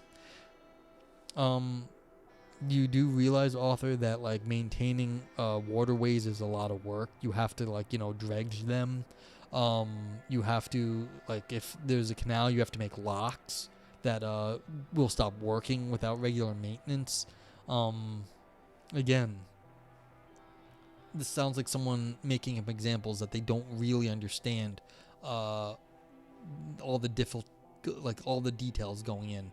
Like digging a canal, yes, you don't have to, once you dig it the first time, it's done. That doesn't mean there's no maintenance, and you're gonna have to dig it out again because you're gonna get silt comes. So it's that's how these things happen.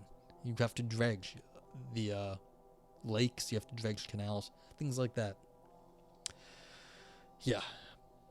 When projects with reflexive aim dominate your life, I'll say that the narrative mode of true stories about it is one of service, because your activities are not undertaken for the sake of some future outcome that would constitute success, but in service of the putative value you've taken responsibility for. It is a bit of a stretch to even talk about a story here, given how prominent the adventure variant is in our fictions and histories. But because service stories don't involve overcoming obstacles to realize an aim once and for all in the end, they are apt to give rise to different emotions. Even in the best case, they won't feature the excitement and thrill of the chase or the joy of finally making it. Uncertainty may never be fully resolved. While you will face external challenges, a lot of them are internal instead. While parenting, you have to find the willpower to make breakfast every damn morning. And there's less drama in overcoming them. The basic story is one of persistence and staying the course, or resignation and giving up. This is interesting. They've transitioned to this service talk. I don't have a problem with them talking about service, of course, but I mean, again, they're just describing what they mean by this. There's no argument here. This is just how they describe it as a narrative of service. And that's fine that you have to keep up with the service. But again, this is the maintenance story from right up here in the maintaining the canal. They're not understanding the care that has gone into a lot of the things that they think are one and done, or atalic. Also, there's a lot of work in appreciating nature. Anyone can walk around, not everyone can enjoy their walk. So here's my diagnosis of a distinctive kind of crisis of meaning that is apt to take place in midlife. Given the key challenges of young adulthood, our lives at that stage may well have the characteristic shape and emotional thrill of an adventure, at least if we're fairly healthy and wealthy Westerners free to shape our identities, love lives, and careers. But as service projects become more central in midlife, as they often do, the kind of emotional reward we get from success in prospective aims is no longer an offer, on offer, except perhaps on a miniature scale. Getting a paper accepted feels great, but it's not the same as getting a job or tenure because it's not a life-defining ground project. It's easy to feel that there is something missing in our lives when we're no longer fighting with lightsabers or wooing Mr. Darcy. This contrast is nicely illustrated by the difference between Jane Austen's novels, such as Pride and Prejudice, and Gustave Flaubert's Madame Bovary. Austen's novels are excellent adventures that end in a joyous wedding. In contrast, Flaubert begins with a joyous wedding. The rest of the novel is, among other things, an acute exploration of the difficulty of the transition from adventure to service. Without going into the details, the key to the plot is that the titular Emma Bovary can't handle transition to service, which in her era and for her class meant dedicating herself to the well-being of her children and husband. She was raised on romances and expected her life to be an adventure through and through. But romantic fictions end with the marriage, celebration, and ringing church bells, or with the conquest of the evil enemy. And life doesn't. Emma Bovary hadn't learned from her novels how to live happily ever after. She couldn't adjust to service with a child and husband, and who can blame her for that? So she began to seek out the thrill of adventure in adultery, which turned out to offer only fleeting relief. What she needed wasn't another adventure, but a different kind of worthwhile ground project altogether. Okay, so this is now we've just got into moralizing, basically. It's like, yeah, this person has this view of how things are in our lives. It started off as an adventure and transitions into service. That's a nice, very sort of stodgy view of the world, I guess. But, you know, people keep having adventures when they're older. Not everyone transitions into service. Some people, you know, they go hiking Mount Kilimanjaro when they're 60 or whatever. You can still have adventures. You do not need to transition into service. Yeah. Biased. That's a great word for it, reading rap. This is a very biased view of the world. It's sort of a conservative view of the world. Maybe you could call it that. And again, why are we taking these stories as grounding? This is what this author says are grounding stories and I guess important ones. I don't find these stories all that compelling to myself. Other people might find other stories more compelling. And so the idea that this author is foisting these stories on as the I can't remember the word, but the basic, this is the basic arc of how our lives go. It's this is, this is just rude. It's patronizing. I find this patronizing. And, yeah, so that's nice. And biased is right. So patronizing and biased. And we were talking earlier on, is this a capitalist version of things? Because these stories they're not that old. And sort of this Western, as they were just saying, Western sort of not middle class, semi-wealthy, kind of nice. Yeah, where's this thing? Whatever it is. It's these sort of very Western, upper class kind of stories that, it's really narrow. Really narrow. So, yeah, I'm sure people get midlife crisis because they have been following these stories. But again, is that going to tell me anything deep about people? No, that's only going to tell me something about, capitalism in the last 200 years and the stories we tell ourselves to try and justify the way things are. But that's not getting me anything. Reading Map says exactly. This is no different than using anecdotes for medical data. Yeah, good example. There needs to be a high-level study place. Likewise, within philosophy, the example needs to be grounded in a solid argument and supporting evidence. Yeah, completely agree. Aristotle says, and where you might be able to get away with bias in logic or metaphysics, you can't in ethics. Ethics purports to know how the world works. It relies on experience. That's a really good point, that in the area that this is purporting to be an authority in ethics, this is worse. That makes it worse.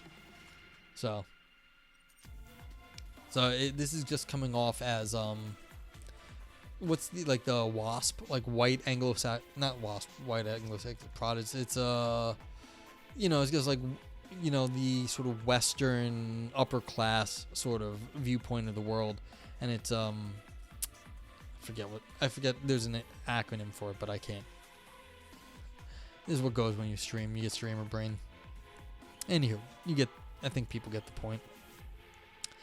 Yeah, ivory tower type stuff. Yeah, weird. Yeah, it might be the weird one. I forget what it stands for. Like, yeah,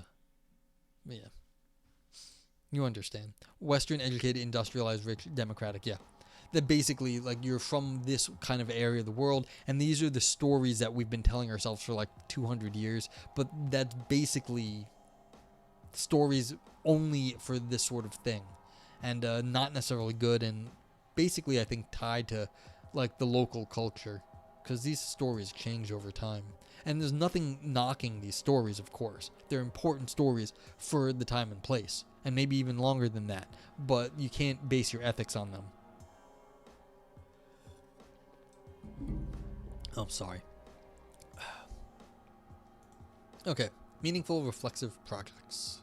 The key question at this point then turns out to be whether reflexive ground projects can suffice to make life meaningful.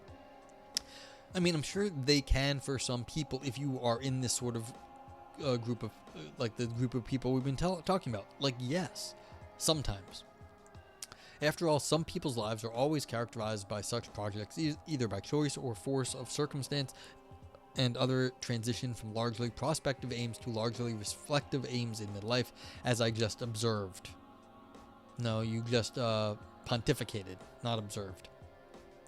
Initially, we might be pessimistic. After all, I argued earlier that atelic activities do not suffice to make life meaningful, and much of contemporary work on meaning has focused on projects with prospective aims, including my own past work. However, the good news is that it's only the strongly atelic activities that are insufficient. Weakly atelic ground projects are a different story altogether. Exploring this will also further clarify the difference between strongly and weakly atelic endeavors. Excuse me. Let's begin by going back to meaning in life again. I already briefly argued that it is at least a mark of meaningfulness in the most distinctive sense that a person's activities merit attitudes like sense of purpose, fulfillment, pride, admiration, and elevation. So what does it take for people's lives to be meaningful in the sense of meriting such attitudes? Currently, most popular views emphasize active and successful engagement with objective value, as Susan Wolf does. I mean, go look at the success of Kanye West. He has gotten a lot of pride, admiration, and elevation in society. Is this really yeah, it's like, I'm not sure that looking at success is a measure of what we want to be talking about here.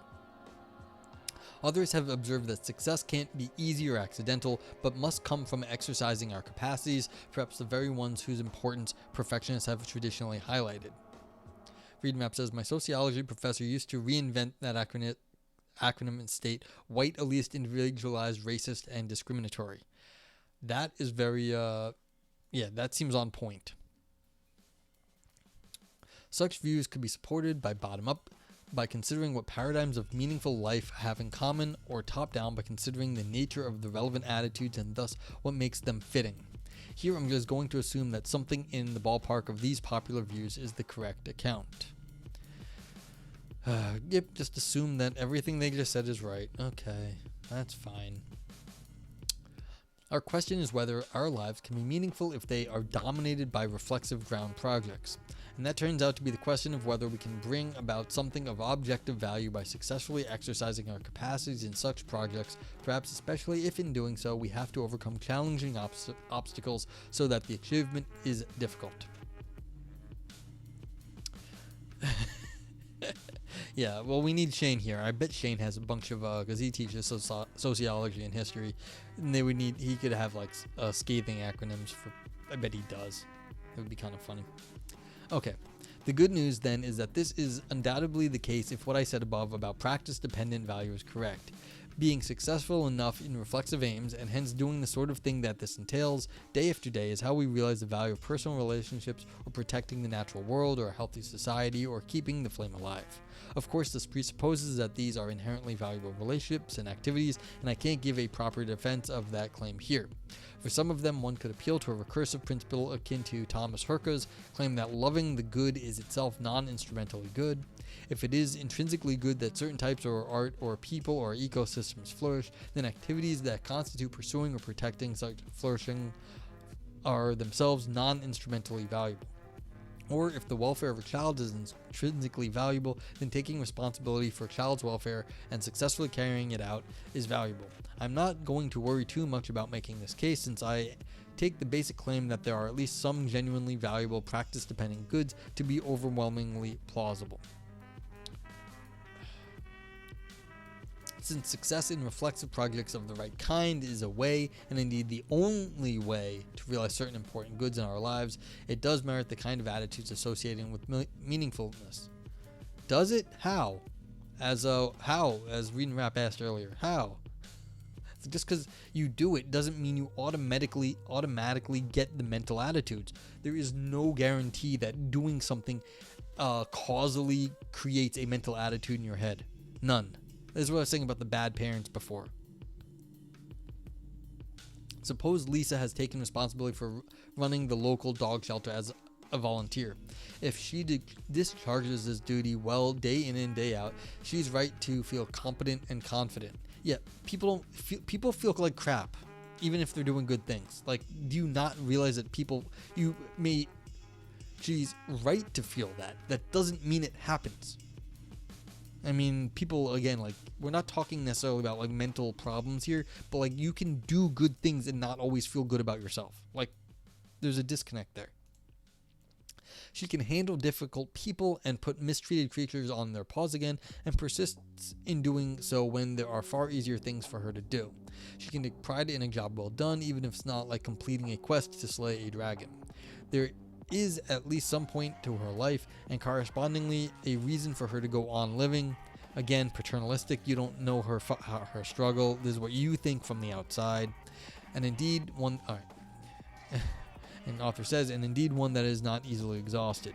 So whether she finds her life meaningful or not, it is meaningful, at least to some extent, even though she's not making progress towards the ultimate resolution of her prospective aim, though she can still make progress in a different sense of going deeper rather than moving on to the next challenge, better equipped.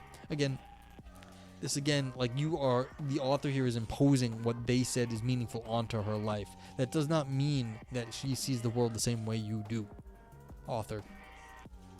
Evidently, reflexive success that suffices to make someone's life meaningful can't be a fleeting encounter. Indeed, objectivists about meaning sometimes talk about bringing about something of lasting value.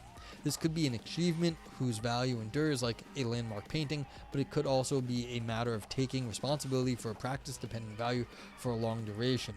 The fact that such lasting value is realized bit by bit poses something of a challenge for intersubjective recognition, however, which may explain why, in part, it is harder for us to see the worth of our own activity. Yeah, but I mean, again, now we're getting into the psychology of this. Is that what the author is wanting to do here? But alright, intersubjective, like psychological recognition, harder to do.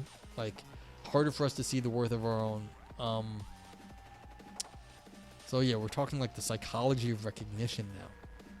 Again, not what you want to be relying on in an ethics paper, because it kind of undermines your position. Because they're saying this is what you should see, and then they're saying, well, people don't see it. But I mean, then you have to go like pull up psych studies to show people are wrong or something. I don't know.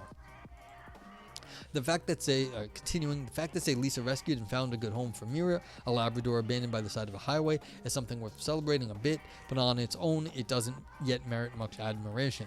The same goes for any token realization of the practice-dependent value. It's therefore not a coincidence that there is often a genuine outpouring of appreciation when someone like Lisa, say, retires after 20 years and passes the responsibility on to someone else. The deep importance of a coach, teacher, departmental secretary, or drummer often only becomes clear in people's eyes when they stop carrying out the responsibility. And if no one else is on hand to take on the task or do so equally well, the often hidden importance of the practice-dependent value itself to our lives is also brought delight. Well, of course, you don't always realize who you're relying upon. But again, that is not going to give meaning to people's lives. That makes for a nice party at the end when they leave. It's worth emphasizing, too, that many prospective projects simply can't end well unless they result in successful reflexive projects. It's not worth pursuing the hand of the man or woman of your dreams if you end up failing at the myriad mundane activities on which the value of a loving relationship depends. Or suppose you struggle for years and finally make it to the Iron Throne. Okay there, author. After the fireworks are over, you're faced with the never-ending task of governing the 7 kingdoms. If you make a mess of it, there was never much point in your becoming a king or queen in the first place. See, again, it's good to be king. Just because you make a mess of it does not mean it's not good to be king. Read Map says, listen, I know you feel absolutely terrible and despise every waking moment while working here, but I can assure you your 12-hour workdays are for a good and meaningful cause. All right, Jerry, fire up the helicopter and get my petticoat. I have a country club dinner to go to. Exactly. This is also falling into the capitalist sort of thing, where you should just grin and bear your job because it's terrible, but it's got meaning to it. So this is back to the capitalist criticism we were talking about at the beginning. Mutatis mutandis, and there's not that many things that need to be changed. Same goes for becoming a professor. As I briefly suggested, this may have something to do with the deathbed regrets of those who just worked and worked. If you did for the sake of your family but never took up your part in the family, it's no wonder if you doubt if it paid off for you. Emphasizing that reflexive projects contribute to the meaning in life via realizing practice-dependent values and constituting the success conditions of many prospective projects also further highlights the difference between weakly and strongly atalic activities. Taking responsibility for a practice-dependent value is not living in the moment, even though it is not future-oriented in the same way as pursuing a prospective aim. Take another of Satya's favorite examples, hanging out with friends. Think of just what is involved. Say that what you actually do is have a barbecue and bull session. What's a bull session? I don't know what that means, but a barbecue and bull session. Okay. Does this activity realize the value of friendship? Well, it may or it may not. The significance of this activity depends on how it fits into a broader pattern of intersubjective interaction and not just on what happens right now.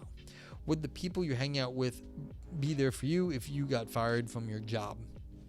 Oh, bull session is bullshitting? Okay, I never heard that called a bull session before.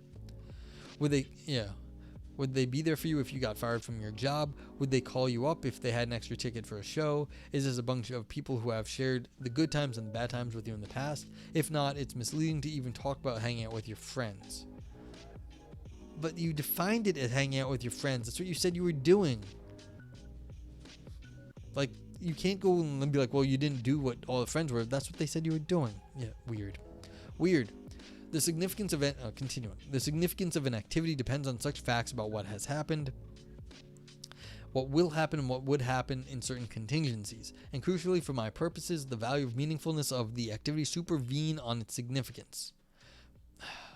Alright, and this is one of my bugaboos. I hate people who use supervenience. Perhaps the point could be put this way. While the significance of strongly atalic activities that don't aim at anything beyond themselves is exhausted by what happens in the here and now, weakly atalic activities that realize practice-dependent values always point beyond the present. Otherwise, they wouldn't realize those values right now either. I mean, yes. If you were doing something only in the moment, then that won't give you maybe any sense of accomplishment outside of anything in the moment, but like this is just very strangely formulated.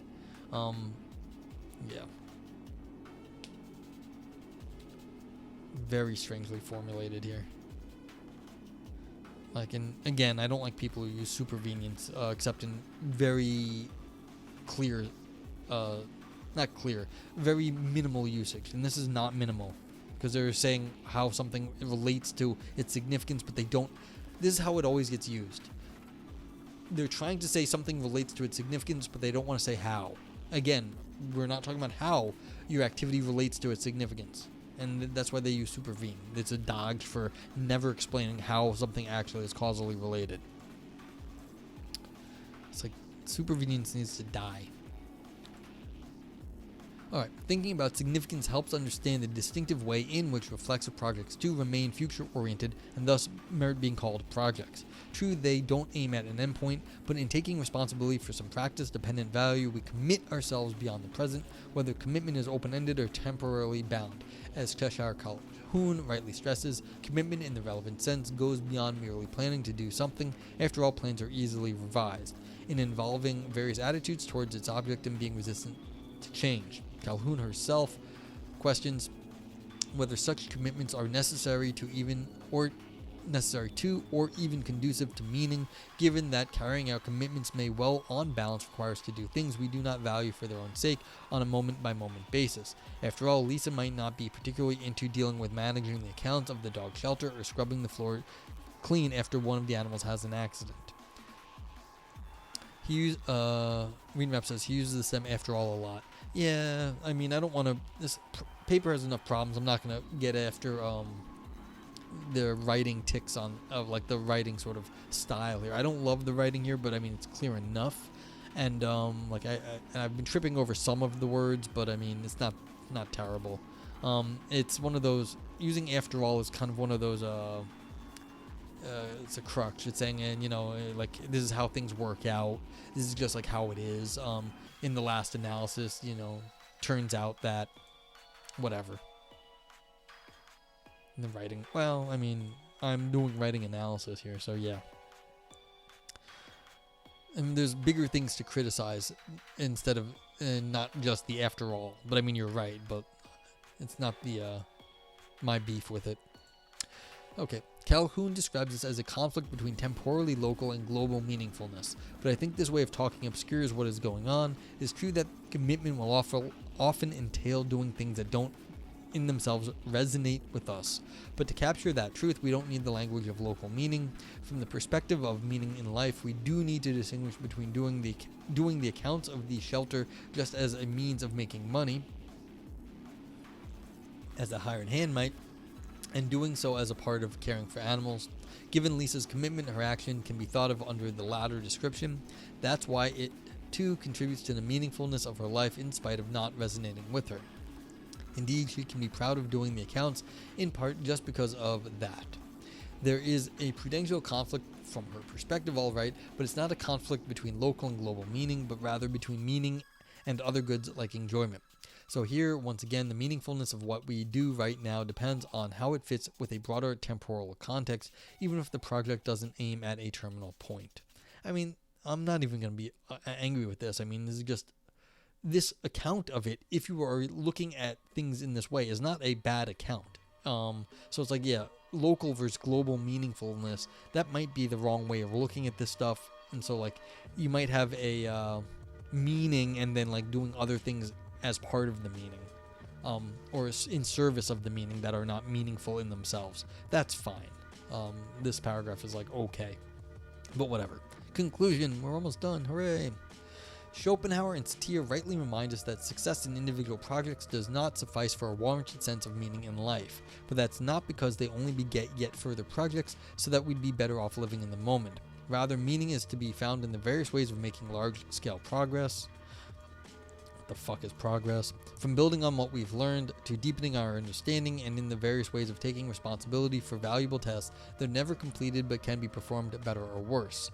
Whether our ground projects are prospective or reflexive, what we do at each moment contributes to leading a meaningful life only when it's connected in the right way to what we do at other moments. Fortunately, that is something we can come to realize and rejoice in right now. Okay. Does anyone have anything else they would like to say about this?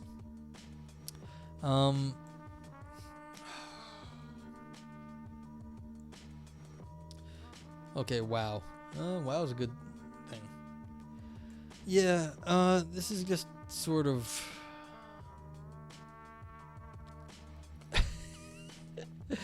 Falfa says, it's the myth of Sisyphus with achievements to unlock. And I think that's a pretty accurate condemnation of this, because they're saying, look, we know everything's terrible, but it's going to give your life meaning, and even if you don't see it, it's going to give your life meaning, and we can see that and be happy about it. It's like, yeah, that sounds terrible. I mean, you can think of like a grindy video game, since we're here on Twitch, and if the enjoyment of the thing is fun and like you do stuff, then like that's good. But like, again, the video game is not some grand meaning in your life, but you can get so good at the video game, you can like speedrun or whatever, that you can show like the qualities over here, and you can go watch any number of speedrunners, and like you can like climb that mountain and be the best at a video game, and it could be very grindy, but it's like, then you've got the achievements unlocked, but there's still something beyond that. If there's nothing beyond that, like that you're not getting out of it, then you've got a problem. And this author never was able to connect up with the whatever grind you're doing with actually feeling like a sense of accomplishment. They just have to assume that you like what you're doing and you feel that accomplishment, but that does not have to happen. Not all video games are for you. You can find games you don't want to grind, and it's like, okay, for somebody else.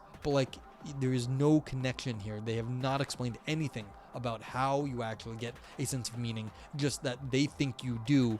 And the problem is, it's just sort of this puritanical, capitalistic, oh yeah, just work your ass off trying to save the animals, and don't get bitter about it. Like, we'll all really appreciate it, and you should too, even though there's no money and people are going to be assholes, and like, it's terrible. Yeah, this is like I said, patronizing. I find this paper patronizing. And well, in the what's it called? The bigger issue was that yeah, Dark Souls. What's funny is I've been watching a lot of Dark Souls content recently.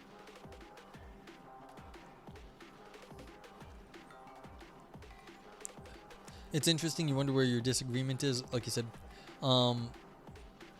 yeah, Sisyphus a counter.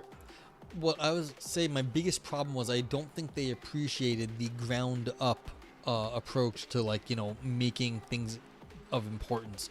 Like, just screwing around with friends can eventually lead to, you know, bigger things than just screwing around with friends. This person says you only can do it in like the with some grand plan, preferably one that fits in with their capitalistic worldview, it looks like.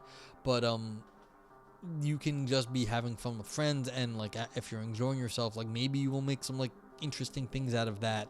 I think the ground up thing was completely missed here.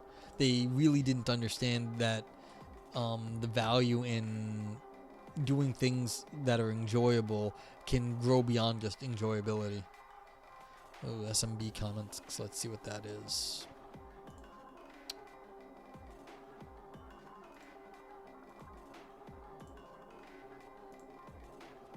Sisyphus, you are cursed to only push a stone up a hill only to see it fall over and over again. No! Okay, addendum. Each time the rock rolls back down, the meaningless counter will say you've increased one level. Woohoo! Yeah, that's about right. Like, arbitrary, easily understandable goals is something we like in video games.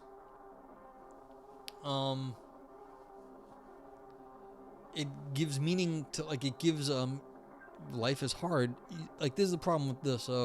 I guess this is kind of what Valpo and Aris are getting at here, is that when you actually put arbitrary values on things, it then it makes it a lot simpler than life, and then you can enjoy it because you have clear goals that you can achieve, as opposed to in life where, again, this person has said, oh, you'll just feel this stuff. That does not necessarily happen, and so therefore, like, that's why we like video games, is because you have clear achievements that you can unlock.